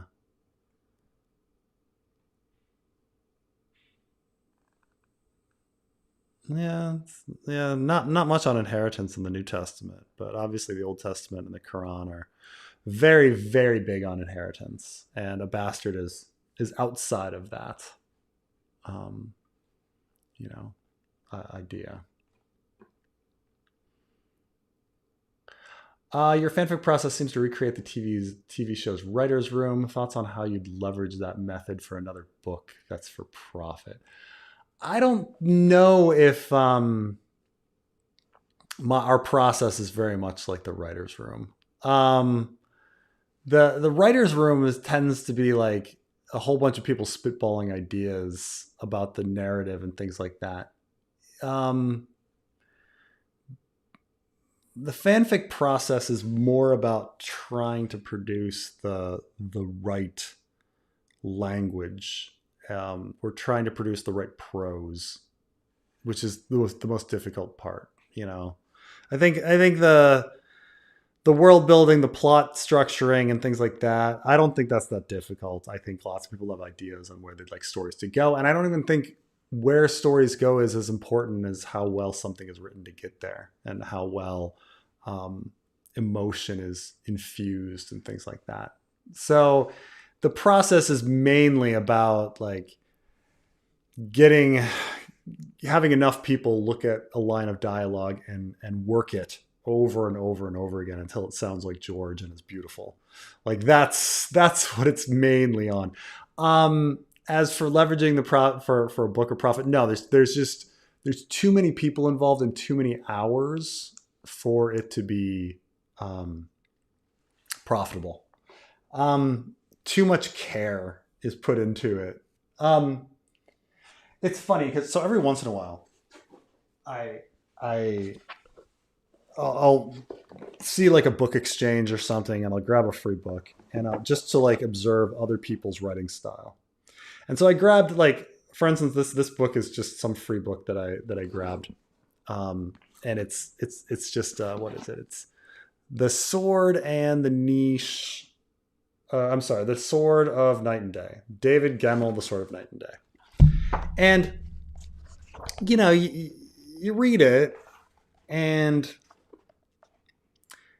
it's not bad writing, but it's not engaging. It's not gripping like George R. R. Martin. I can just like read these paragraphs, and like I just know it's not up to snuff. Like but at the same time, I'm sure he wrote this very fast, and he wrote it, and it got out and was profitable. And that's the thing, is like, what is profitable? Like your grandma can put a lot of time and effort into that family recipe to produce that perfect pie, and she puts a lot of care into that pie, and that pie is incredible. But that doesn't mean that pie is profitable. You know, like to make something profitable, you gotta fucking have like a method that's putting things in, you know, in some sort of streamlined factory situation. Like the difference between this and The Winds of Winter is it exists, and it was profitable. Somebody put it out. But when I read a sentence like, he did not remain at ease for long. In the rear, resting against the black wall, he found 3 picture frames containing stretched, dried, tattooed skin. The first was small, showing a black spider. The second had an eagle with flaring wings. The third was a snarling leopard. Holding that last, Unwellas sank into the chair, his mind reeling. He gazed at the long, dead skin and shuddered. So it was true then. Landis had discovered the tomb of the damned. That's just not how George would ever write. He would never start that many sentences with he. He would have a very gripping like first line that pulled you into the paragraph. He writes sentences in different ways almost every time. There's some sort of like poetry on like how many, you know, of like the colors of how everything is, and you know there's something interesting to everything. But doing that takes a lot of fucking time, and you got to go back and like do it. So like the thing that's incredible about the fanfic is that, and I'm including me in this, we have a bunch of people that are willing to do shit for free, like waste a lot of fucking time for free writing something for fun. This is all for fun, you know, like there's no way, like it is so far from being profitable. No, like it's just the amount of time and effort that's put into it. No, like there's no So far from profitable. That's the thing. That's what's incredible, like Stephen King, is that he's able to produce so much that's like pretty well written that sells. Like good writing takes a really long time to do. And but the thing is, if you're spending a really long time on something, it's not profitable anymore, right? Like that's it. It's like your grandma's pie. So yeah. Mm-mm-mm.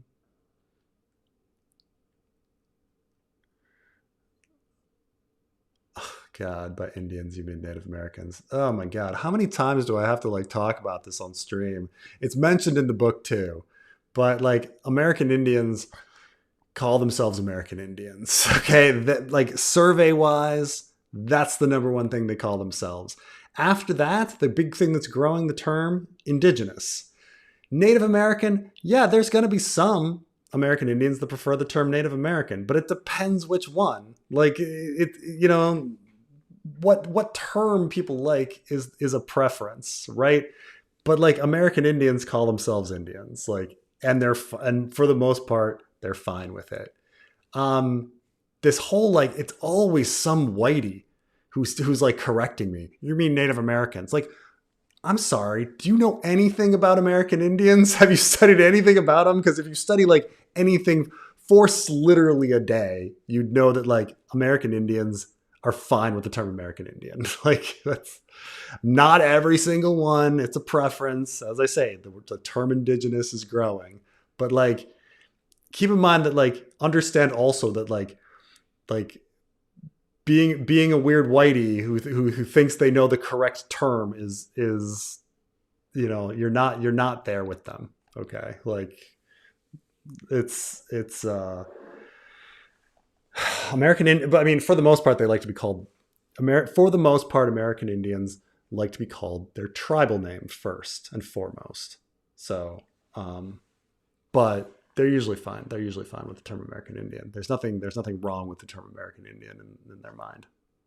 Um, but I've explained this so many times on stream. Like people hear the name of my book and they're like, "Oh, you mean Native Americans?" And it's like, oh God. Keep in mind, like a lot of them don't like the term Native American because when you use the term Native, it invokes this idea of somebody in a loincloth and a spear when you say native. Oh, the natives, like so. Also remember that. So like, it's crazy. Um, yes, yeah. Like I say, this weird like Native American thing is it seems to be like like a like pushed from white people. It's so weird, but um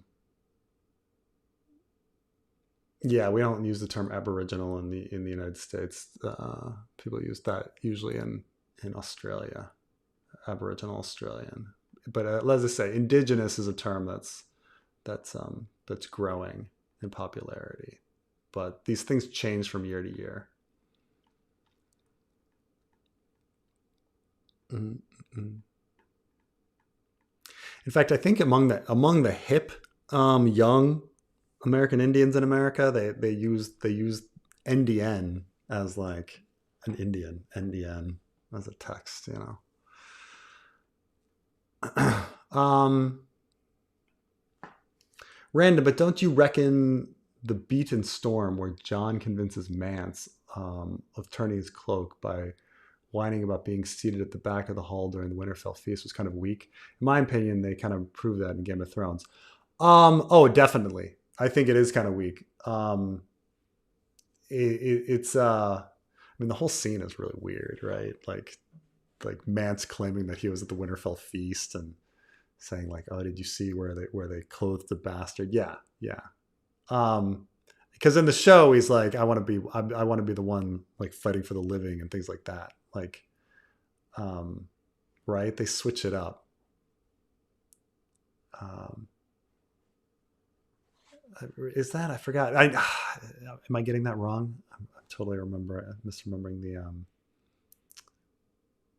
But, yeah, like him being like, I want to. they seated the bastard at the back and they didn't respect me was a little weak. I'm trying to, what was the show one again? I want to make sure I'm getting it right. I don't want to be Jon Snow joining the wildlings.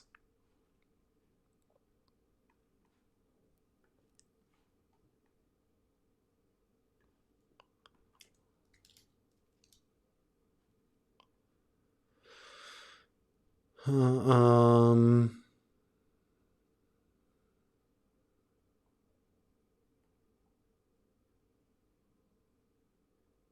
he, oh, I'm sure somebody else is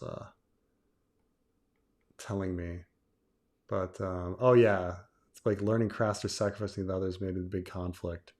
Yeah, he wanted to fight for the living. Right.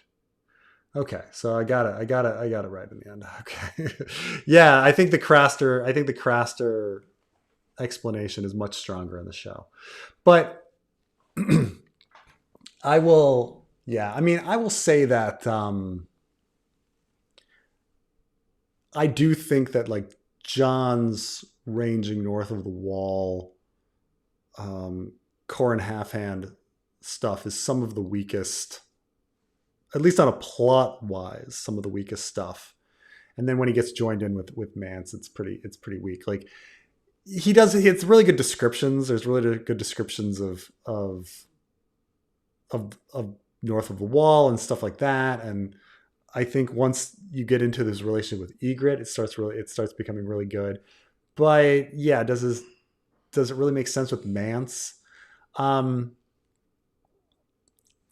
I always had a problem with the whole thing. Like I say, like the core and half hand story doesn't make any sense. Um, that them running and then not running and getting caught and you don't build a fire, all these things.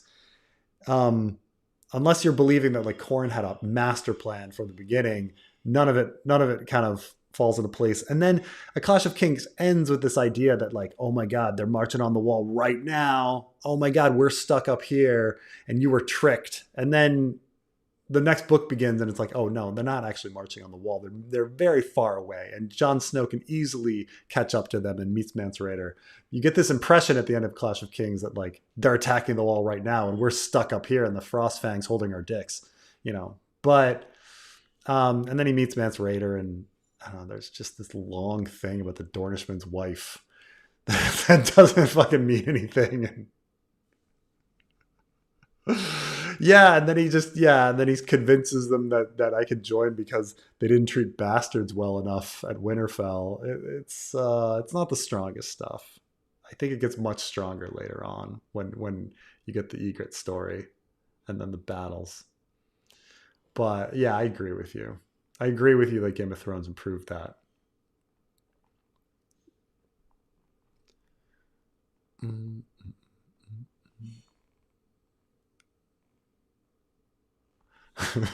Man, almost all my sex is extramarital. I'm hosed in that religion. Um,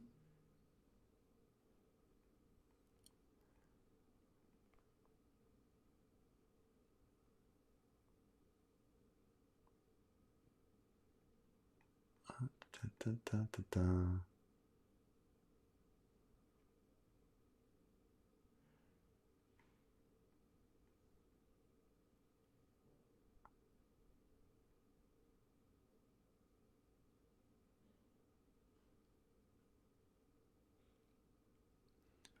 John is sympathizing with Mance and Storm. In the show, he wants to fight for the living. Doesn't mean he upholds the same values as the free folk. It's like saying you want it for the money at a job interview. It's also that Mance is an extremely different character in the show than the books. Like Mance is this like happy-go-lucky, fascinating character who is in the Watch and then he's not, and he sings songs and in the show he's this very stern, like we do not kneel, like kind of guy, like you don't understand me, I can never kneel.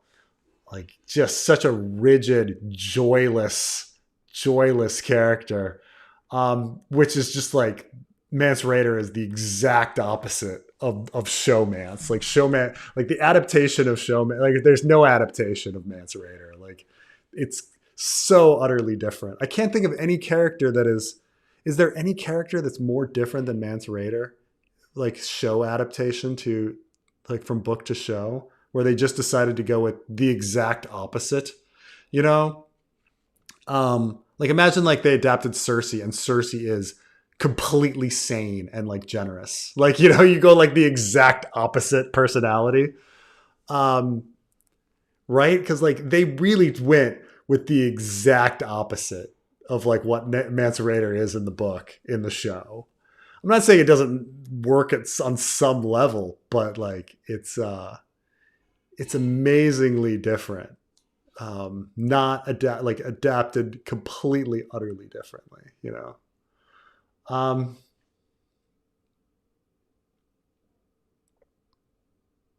in 2015, Trump was still a funny joke. We got a nuclear treaty with Iran, and Game of Thrones was still good TV. That's true. It's good. Man, if only we could go back. If only we could go back.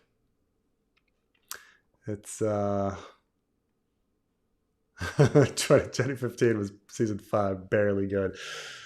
You're saying that there's a correlation with like the world falling apart and Game of Thrones falling apart at the same time. Interesting. Interesting. Ooh. Check Discord. I have some mediocre fan art. Let's see here. Let's see here. Is it in the Preston fan club? Let's see what we got here.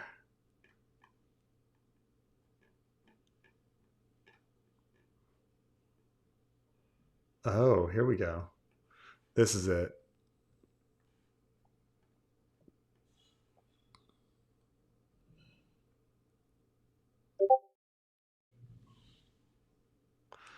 This is the but still really fun here.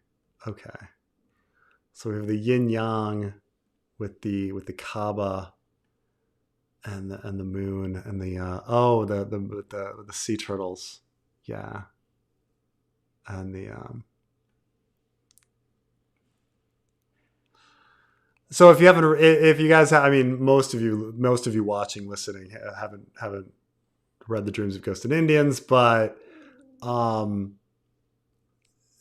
essentially the story is, you know, characters are traveling from Morocco to Japan, and in doing so they cross through different religious areas and have different experiences and encounter different ideas about the world and life, and discuss philosophy and everything. And so there's a lot about there's a lot of ideas about, you know, they go through, you know, ideas in Islam and Buddhism and Taoism and all sorts of things.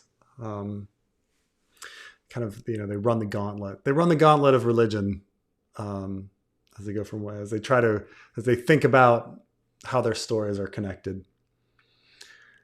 But thank you, Sour Billy.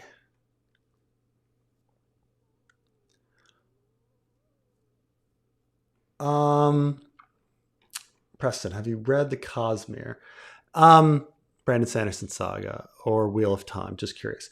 Yes, I've read the first I've read the first 3 books of Wheel of Time, or I maybe the beginning of the 3rd book, but I got through the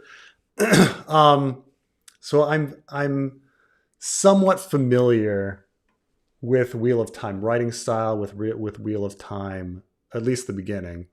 And I kind of know generally what happens in Wheel of Time, like plot wise, through the end. So, as Brandon Sanderson is, I've gotten through half of The Way of Kings, and so I'm also like, I kind of understand his writing style too, but I don't know I haven't looked into that story and like where the story is or how they relate to the other Brandon Sanderson things. But I can comment, like having read enough, I can comment on like Brandon Sanderson's writing style and Robert Jordan's writing style and things like that. Like I'm certainly familiar with how they are and how he structures things. Now, people tell me though, the one thing I'm not familiar with is people kind of say you have to get to the end of a Brandon Sanderson book before and start seeing the plot pieces like fall into place before you really appreciate the story. And so I haven't gotten there yet. So like at this point, I'm like, it's like for me, like Brandon Sanderson, I see all this world building. He has clunky writing, but people say like, oh no, you got to get to the end where like everything starts falling into place, and then that's the beauty of everything. I was like, okay, well, I haven't gotten that part.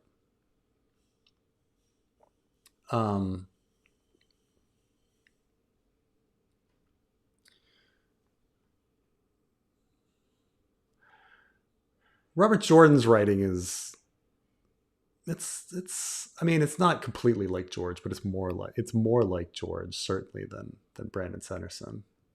Um, when I say it's somewhat like George, it's like I say like medium level poetry in a sense. Like George has a certain level of poetry to his and descriptions to his stuff, but at the same time, like he doesn't go overboard with it, and so Corin makes sense if he suspects Benjen is ghost.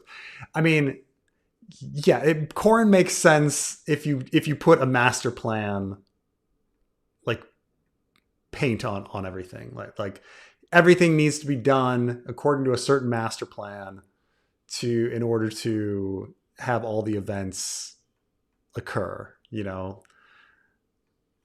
If you guys are forgetting, like the Clash of Kings has Corin Halfhand arrive in camp, and it's just like, I really want to see Jon Snow, and everyone's like, why? And he's just like, I need Jon Snow to go with me on my fucking ranging trip. I no reason, I want Jon Snow.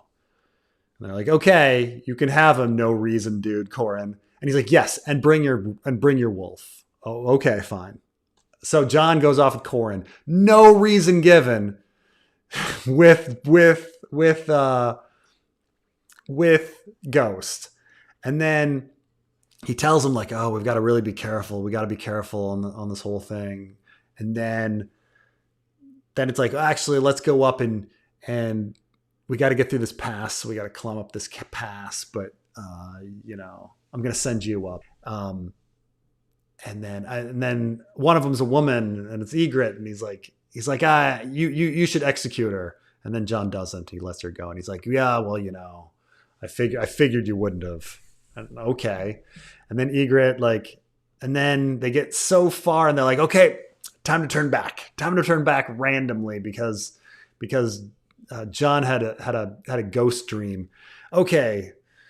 But no fires because we don't want to get caught. Actually, all of a sudden we want to get caught. Let's build some fires. And you've got to integrate yourself into the wildlings. And it's like, well, was that your plan the whole time? Like all the way back when you insisted Jon Snow be the person to come with you, including Ghost? Like, did you have this master plan of Jon integrating himself into the wildlings the whole time? Because otherwise, it's a fucking mess of what Corin Halfhand is like thinking. Unless he has some sort of master plan from the beginning, it's like, why is he having Jon Snow come along? Why is he insisting on the wolf? Because plot. Stone Snake, where you at? Exactly. I struggle with Sanderson because I don't want to wait for things to get good.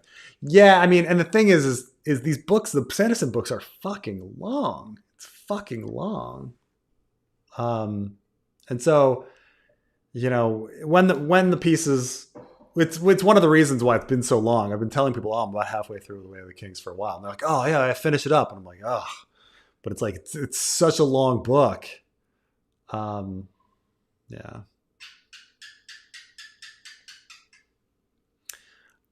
Corin Halfhand is Gerald Hightower, Mance is Arthur Dane, and they're both fulfilling orders Rhaegar gave them after he died to groom his son and bring the wildlings south to serve him. I know that these are theories that people have, but at the same time, like, does it make sense that Arthur Dane would employ Rattleshirt to kill Gerald Hightower? Like, couldn't they have done something differently that didn't involve them murdering each other?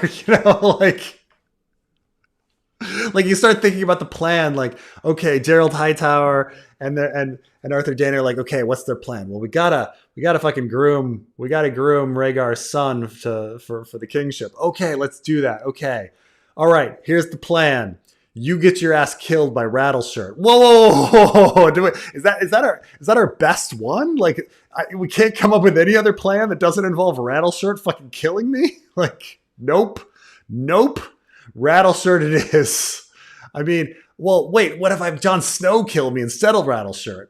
You're still dying. Like, don't I have a plan that doesn't involve me dying? Like, like these are horrible plans. Like,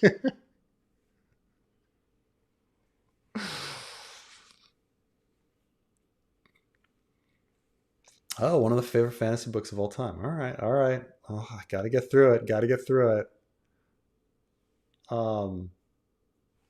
Buried Giant, best one.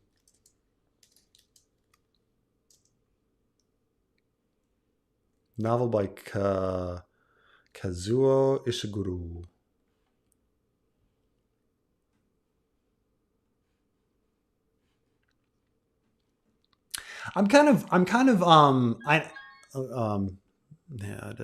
Here's Carmine. Hello, how are you? You missed my comment, which is, that's why he brought him with him. Oh, wait. Who Why Corin brought John with him. Come on. I said it right there. That's most likely the reason why.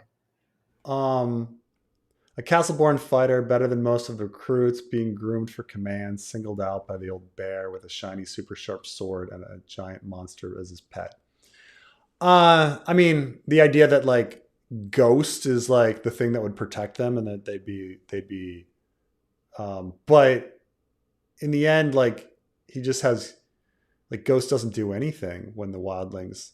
Like, I kind of feel when the wildlings attack, Ghost could have fucking killed them all.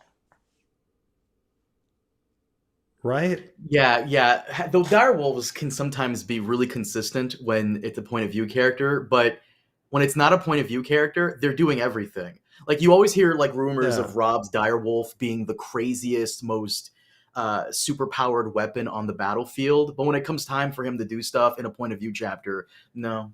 Right. Like, how many people are in Rattleshirt and Egret's party when they take out Jon Snow? Like at the end of Clash. Or did Ghost already run off? Is that one of the things? It was just convenient that Ghost disappeared? I'm trying to remember. Because then it's just like, well, it's you purposely depowered John. I forget if Ghost, like, is Ghost not around? No, he leaves Ghost. He leaves Ghost when he climbs the wall, so Ghost must be around. Wait, I remember. No, Ghost is with him because Ghost is peeing everywhere and he's leaving a trail, and I'm like, oh my god, Ghost, what are you doing? Like, why are you peeing everywhere? So that they can find you with the dogs?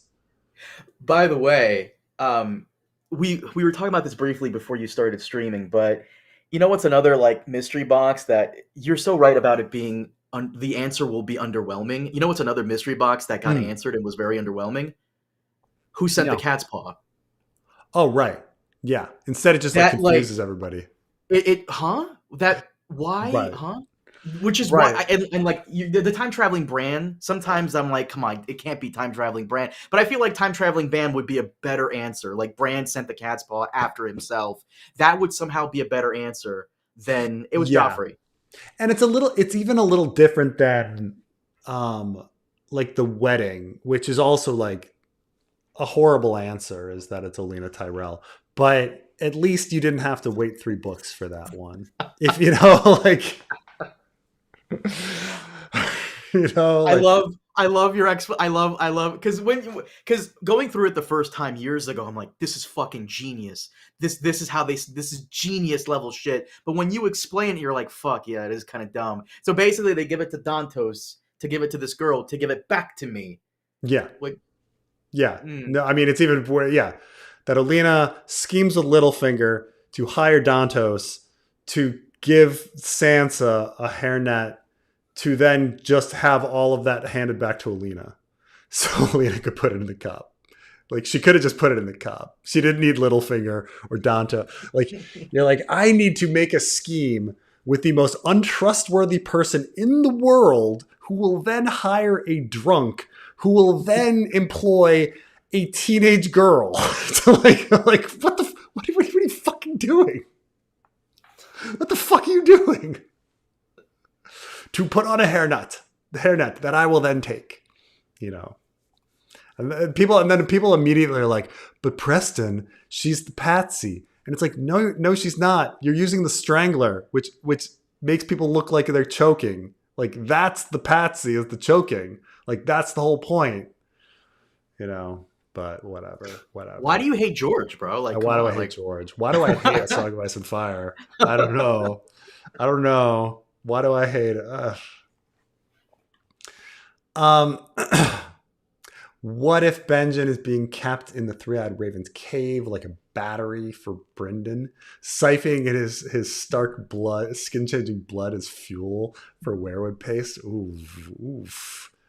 That'd be pretty cruel. But it would be weird as well, him just like being in a random room. He's going, Bran is going around or Hodor is going around, and then he just like turns around a corner and like there's Benjen. Like, oh my god, you've been there the whole fucking time. But yeah, mystery boxing the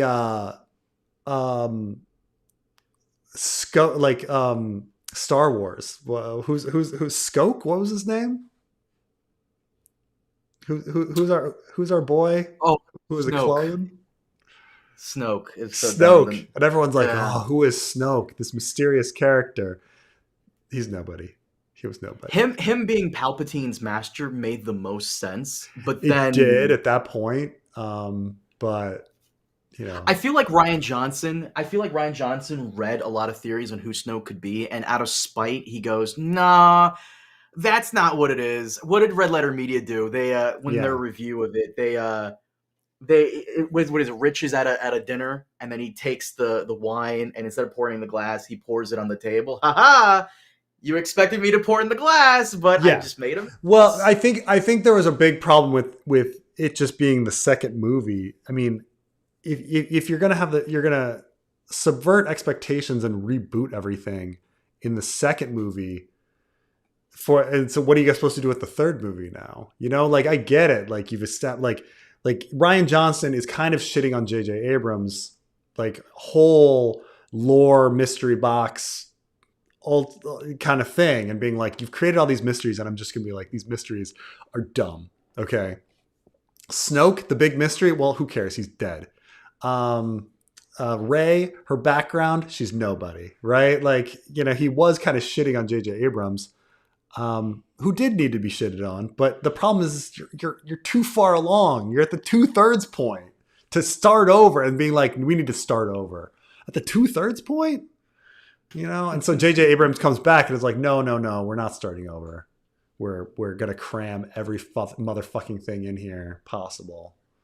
He like Ryan John. It's funny we're mentioning this right now because I don't know if you know this. Ryan Johnson actually did an interview in the last 72 hours about his experience in The Last Jedi, and he says some stupid, dumb shit. But he firmly believes that JJ wasn't trying to undo what he did. No, JJ 100% undid what he did.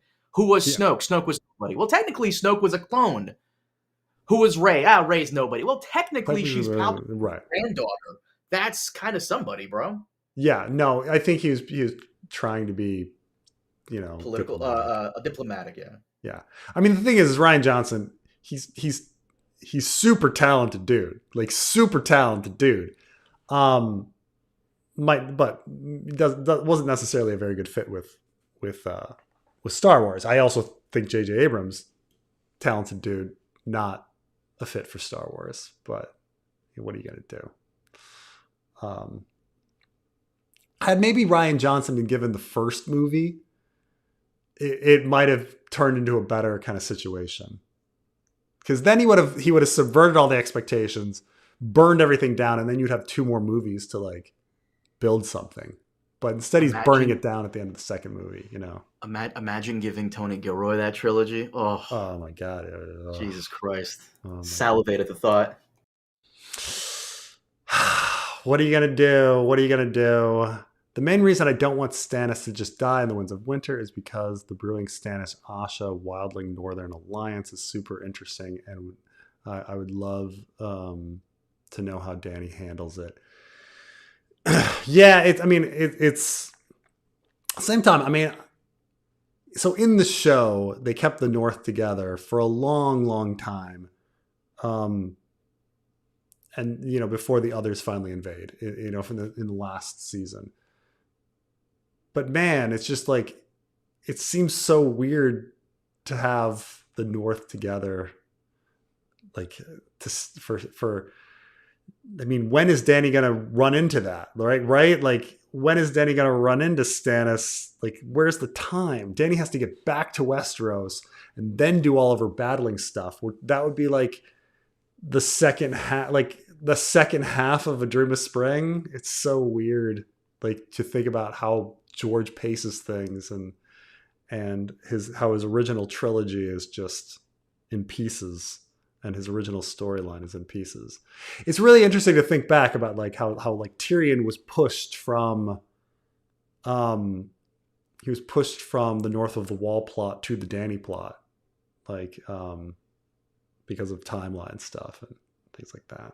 But yeah, I mean, Stannis dealing with all these characters interacting with each other would be super interesting. It's just, when do you have the time for it? You just don't have the time for it. But oh man. What else is going on, Carmine? You didn't want to talk about your feelings about the Winds of Winter. Carmine's beginning to like. I mean, he talked about this last week, but he's beginning to hope that these announcements that George's going to announce at these cons. Dude, I like, you guys make fun of me for it, but I have hope, man. I have hope. I do. I truly do. By the way, you know what movie I started watching recently that everybody's been telling me is like one of the greatest movies of the 90s? And I'm midway through. It's okay. Heat with De Niro and Pacino. It's fine. Yeah, I'm halfway through. I'm expecting my world to be set on fire. Hype really destroy. Maybe this is one of the reasons why Winds won't be as great as we all think, because the hype behind it is too great. You can't live up to it. You just can't. There's no fucking way that George, because we're all expecting Winds of Winter to come out and it'd be the greatest thing you've ever read. And it's I think that perhaps one of the things that made Andor so great is our expectations were so fucking low. Right? We like, you and I, we were both like, who asked for a Cassian Andor series? What is this crap? Like, we were totally down on it. And man, so happy to be wrong. Now, season 2, I also had my hopes up. They were really high. And it met my expectations. But like, that feeling, the feeling of awe at season 1 is partially influenced by the fact that like our expectations were so fucking low.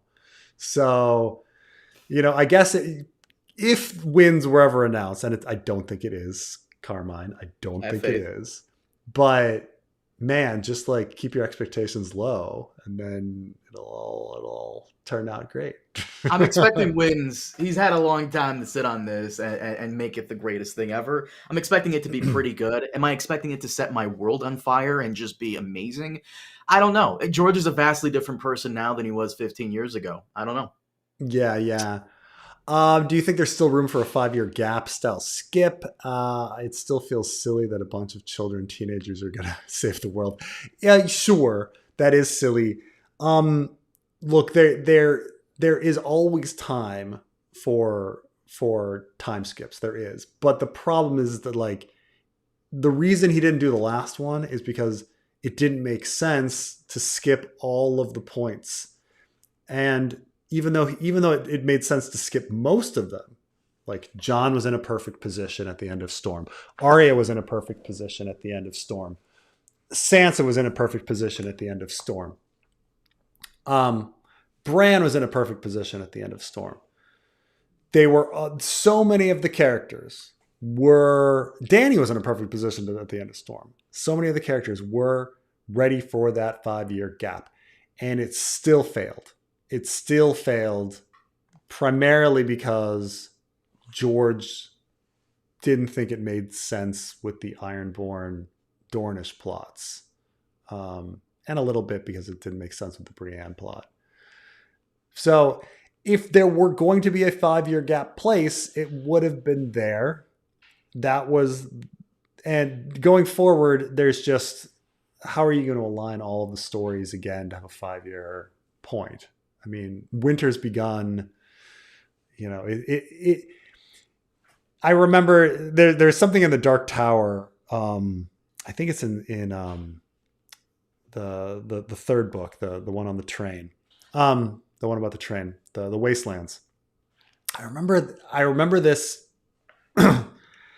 They go to a village, and this village is a pretty comfortable place to stay, but all the people are old and they kind of need help.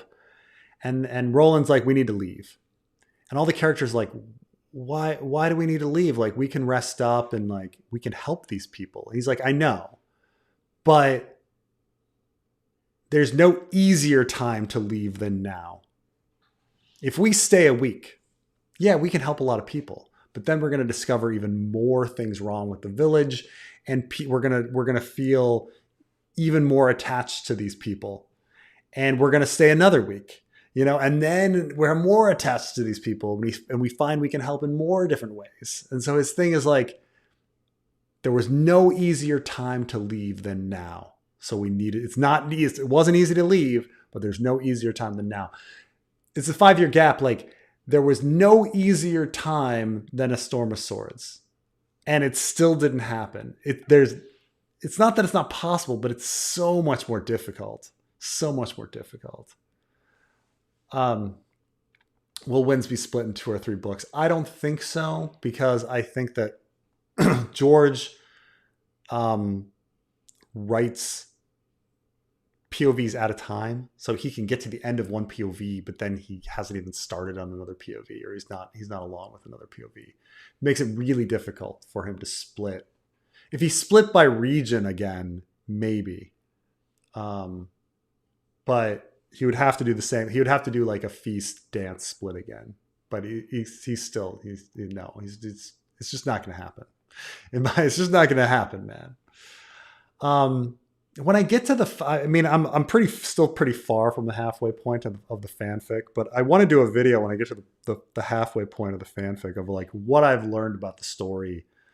And you know, you've all heard me talk about these sorts of things before, but like the big thing, you know, doing the fanfic is that one, there's too many plot threads, and then we're still sitting here wrapping up A Dance with Dragons for half a book.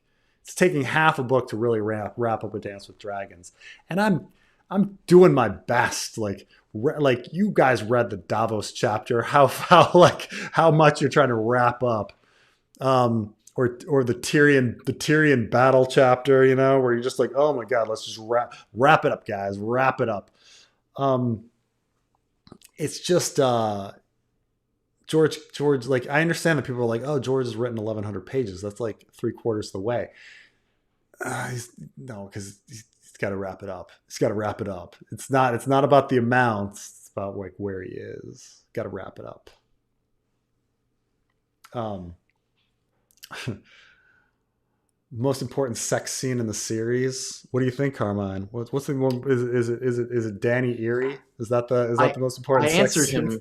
I What's that? answered him earlier. Asha and Carl, with the implications of Asha and Asha not being Carl, able. because Asha could be pregnant. It actually has Right. something. So I'm trying to think of any others that make a difference because obviously, like Egret dies, so it doesn't really matter that we had a sex scene. Sam's sex scene with Gilly doesn't really lead to anything. Maybe she gets pregnant. I don't know. what about Cersei and Moonboy? For all we know. Cersei and Moonbone, for all we know. Cersei and Osfried leave the crown on. You know. Yeah. What are some other good ones? I mean, there's obviously the beginning with Jaime and Cersei, but I'm trying to remember any others that are that stick out. Potentially Theon and the Oh yeah, fuck. Theon and the daughter, the captain's daughter. Yeah, that's right. What no, Yeah. what about Theon and the how the two boys could be Theon's Oh right. I mean, son? that's not really a sex scene because he just kind of says that he had sex with her, but um, but I mean, him with the captain's daughter, we're hearing all about him coming all over the place. So, it's just I don't know how Theon has so much cum in that scene, but okay, yeah, that's fine. Oh yeah, the Dario scene where Dario, they don't get He's into had the her Dario every which way. every way that a man can have a woman.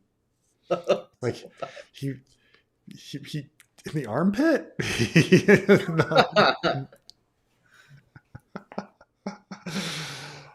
Oh yeah, God, Theon and Jane. Oh, fat pick mast, man. Oh man, Knight's King and Corpse Queen. This oh man, Ariana and Oakheart did have some sex. That's true. That's true. Um, Raph the Sweetling and Arya. Does that count? Jesus. Yeah. George R. R. Martin is good. I mean, the thing is, George R. R. Martin is always trying to make us cringe and like make us squirm in every way he can, right? So he does it. He does it with the ages. He does it with the incest. He does it with the descriptions and everything. Um, um, oh yeah, the problem with George R. R. Martin is he splits characters to solve narrative problems. Euron Vic, Marlon Makoro, Arya, Sansa, Egret, then expands the story. Yes, this is absolutely true. I mean, Barristan is essentially. I mean, even though Barristan existed as a character, he isn't really a character until he splits from Danny. You're right that Euron Vic is a big split. Marwyn Makoro, Sansa, Arya, Egret. Yes, all of that is there. They were all kind of originally the same characters, and then um, yeah, that's true. I mean, in a sense, I guess Asha, in a way, Asha Theon as well, but um, I don't know if Asha was ever supposed to be a point of view, and then outside of a prologue, and then later she becomes convenient to tell the Theon Stannis story. Or I mean, John Sam is a split essentially as well because you have a story that you need to tell, and the characters are split up. So, um, all right, last super chat, and then I've got to head to bed. I have a job interview tomorrow for a similar job somewhere else, but pays 30% more. That's a lot of money. Would drop down from manager, so I can't say career growth. Oh, okay. Um, wow. I mean, 30% is pretty big. Um,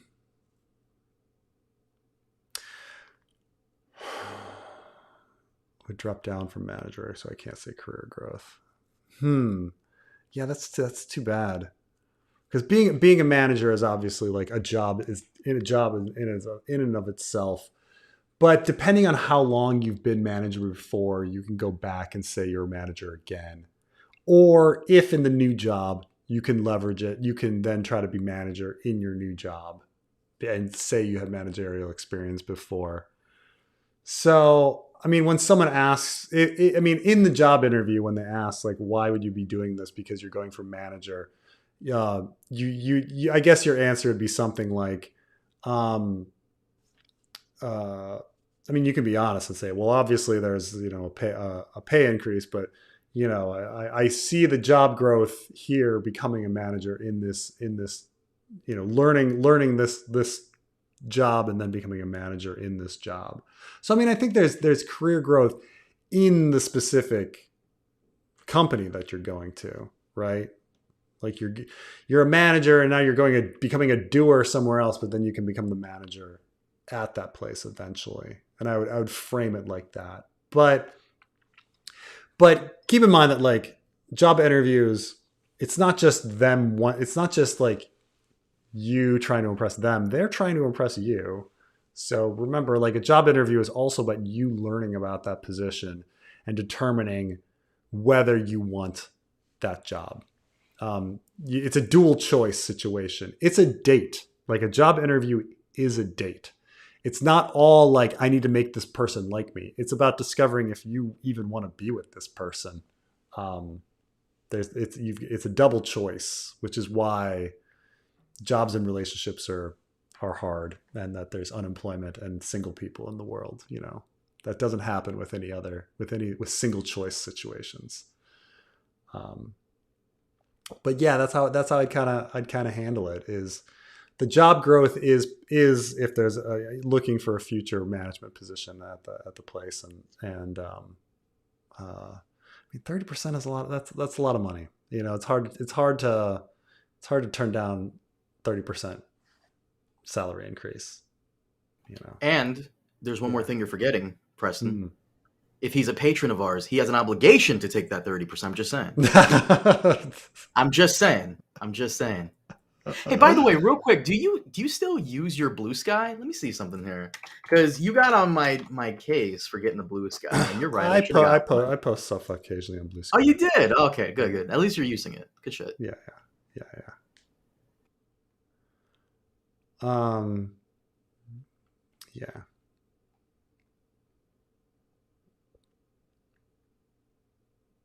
Yeah. Job titles, not job growth. Job pay is job growth. It kind of all depends on. I mean, nothing's like set in stone one way or the other. But oh, geez, yeah, they would want to ask why I'd want to go down from manager, and my answer would be, so I can learn this new. You can be honest, like, there's more pay, but then I can learn at this new position, and the job growth would be eventually becoming manager at this new company. All right. I'm supposed to go to bed, but geez, John Pizzo, fine. Could the Night's Watch mutineers just hide John's body among the others in the ice cells? No one saw them kill John, and they could just elect a new Lord Commander. I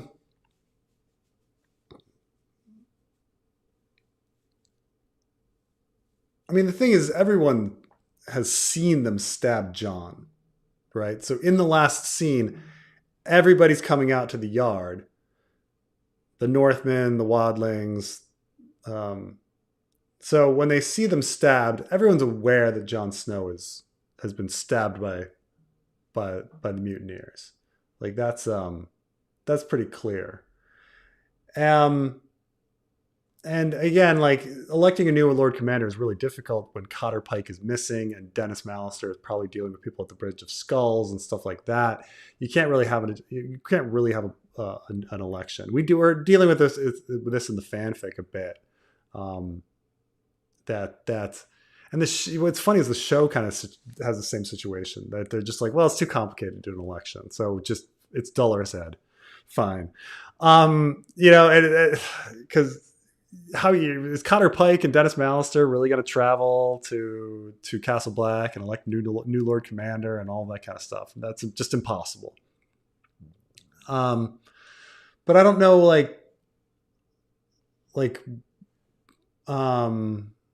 why they'd need to hide.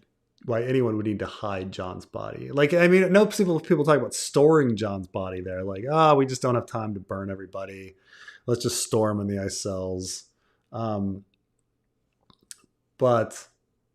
I think everybody saw them kill Jon Snow. Everyone ran out to the yard and saw them. Yeah. So,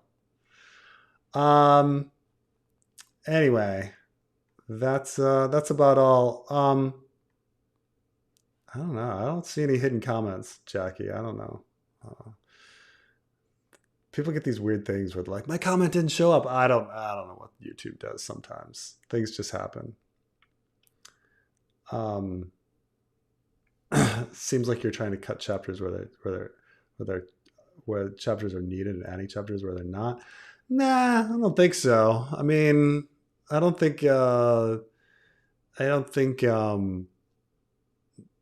I'm like people try to think oh, do we need a Hotah chapter or a Quentin chapter? But yes, there's some important things that are happening there, that Hotah and Quentin are doing to make things faster and in a much shorter period of time.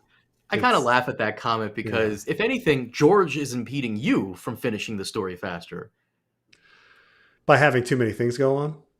By having random amounts of pages focus on this random character. I think you and Trey were laughing about the duck field.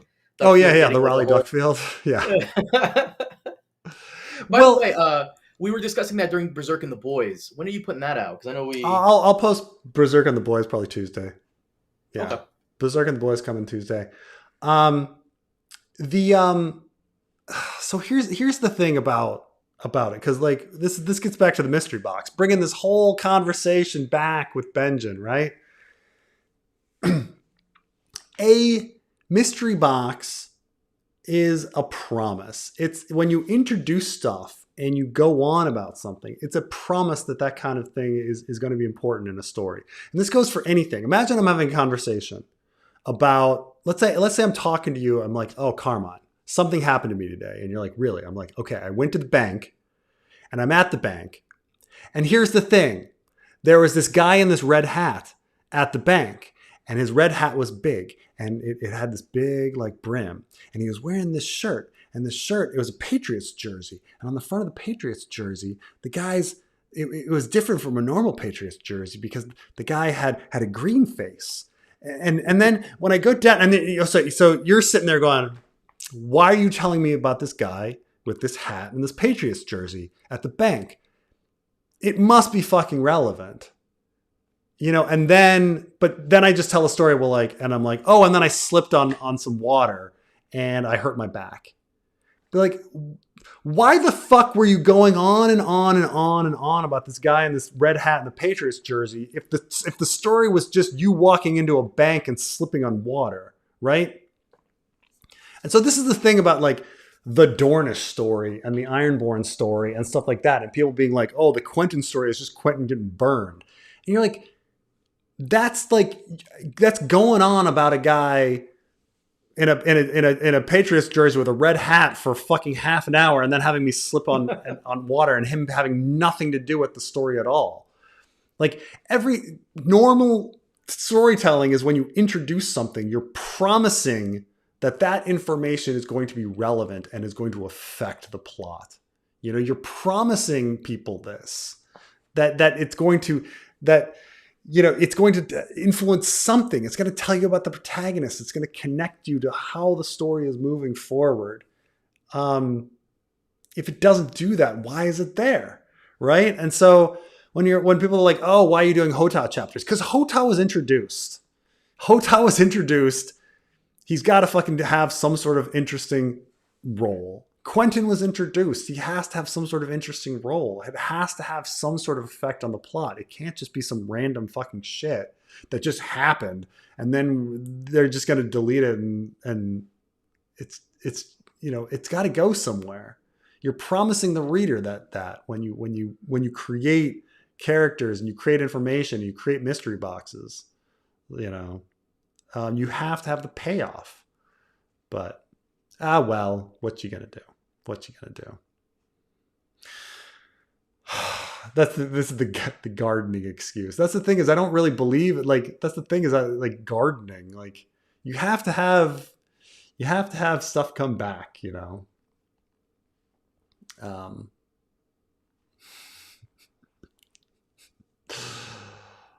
um,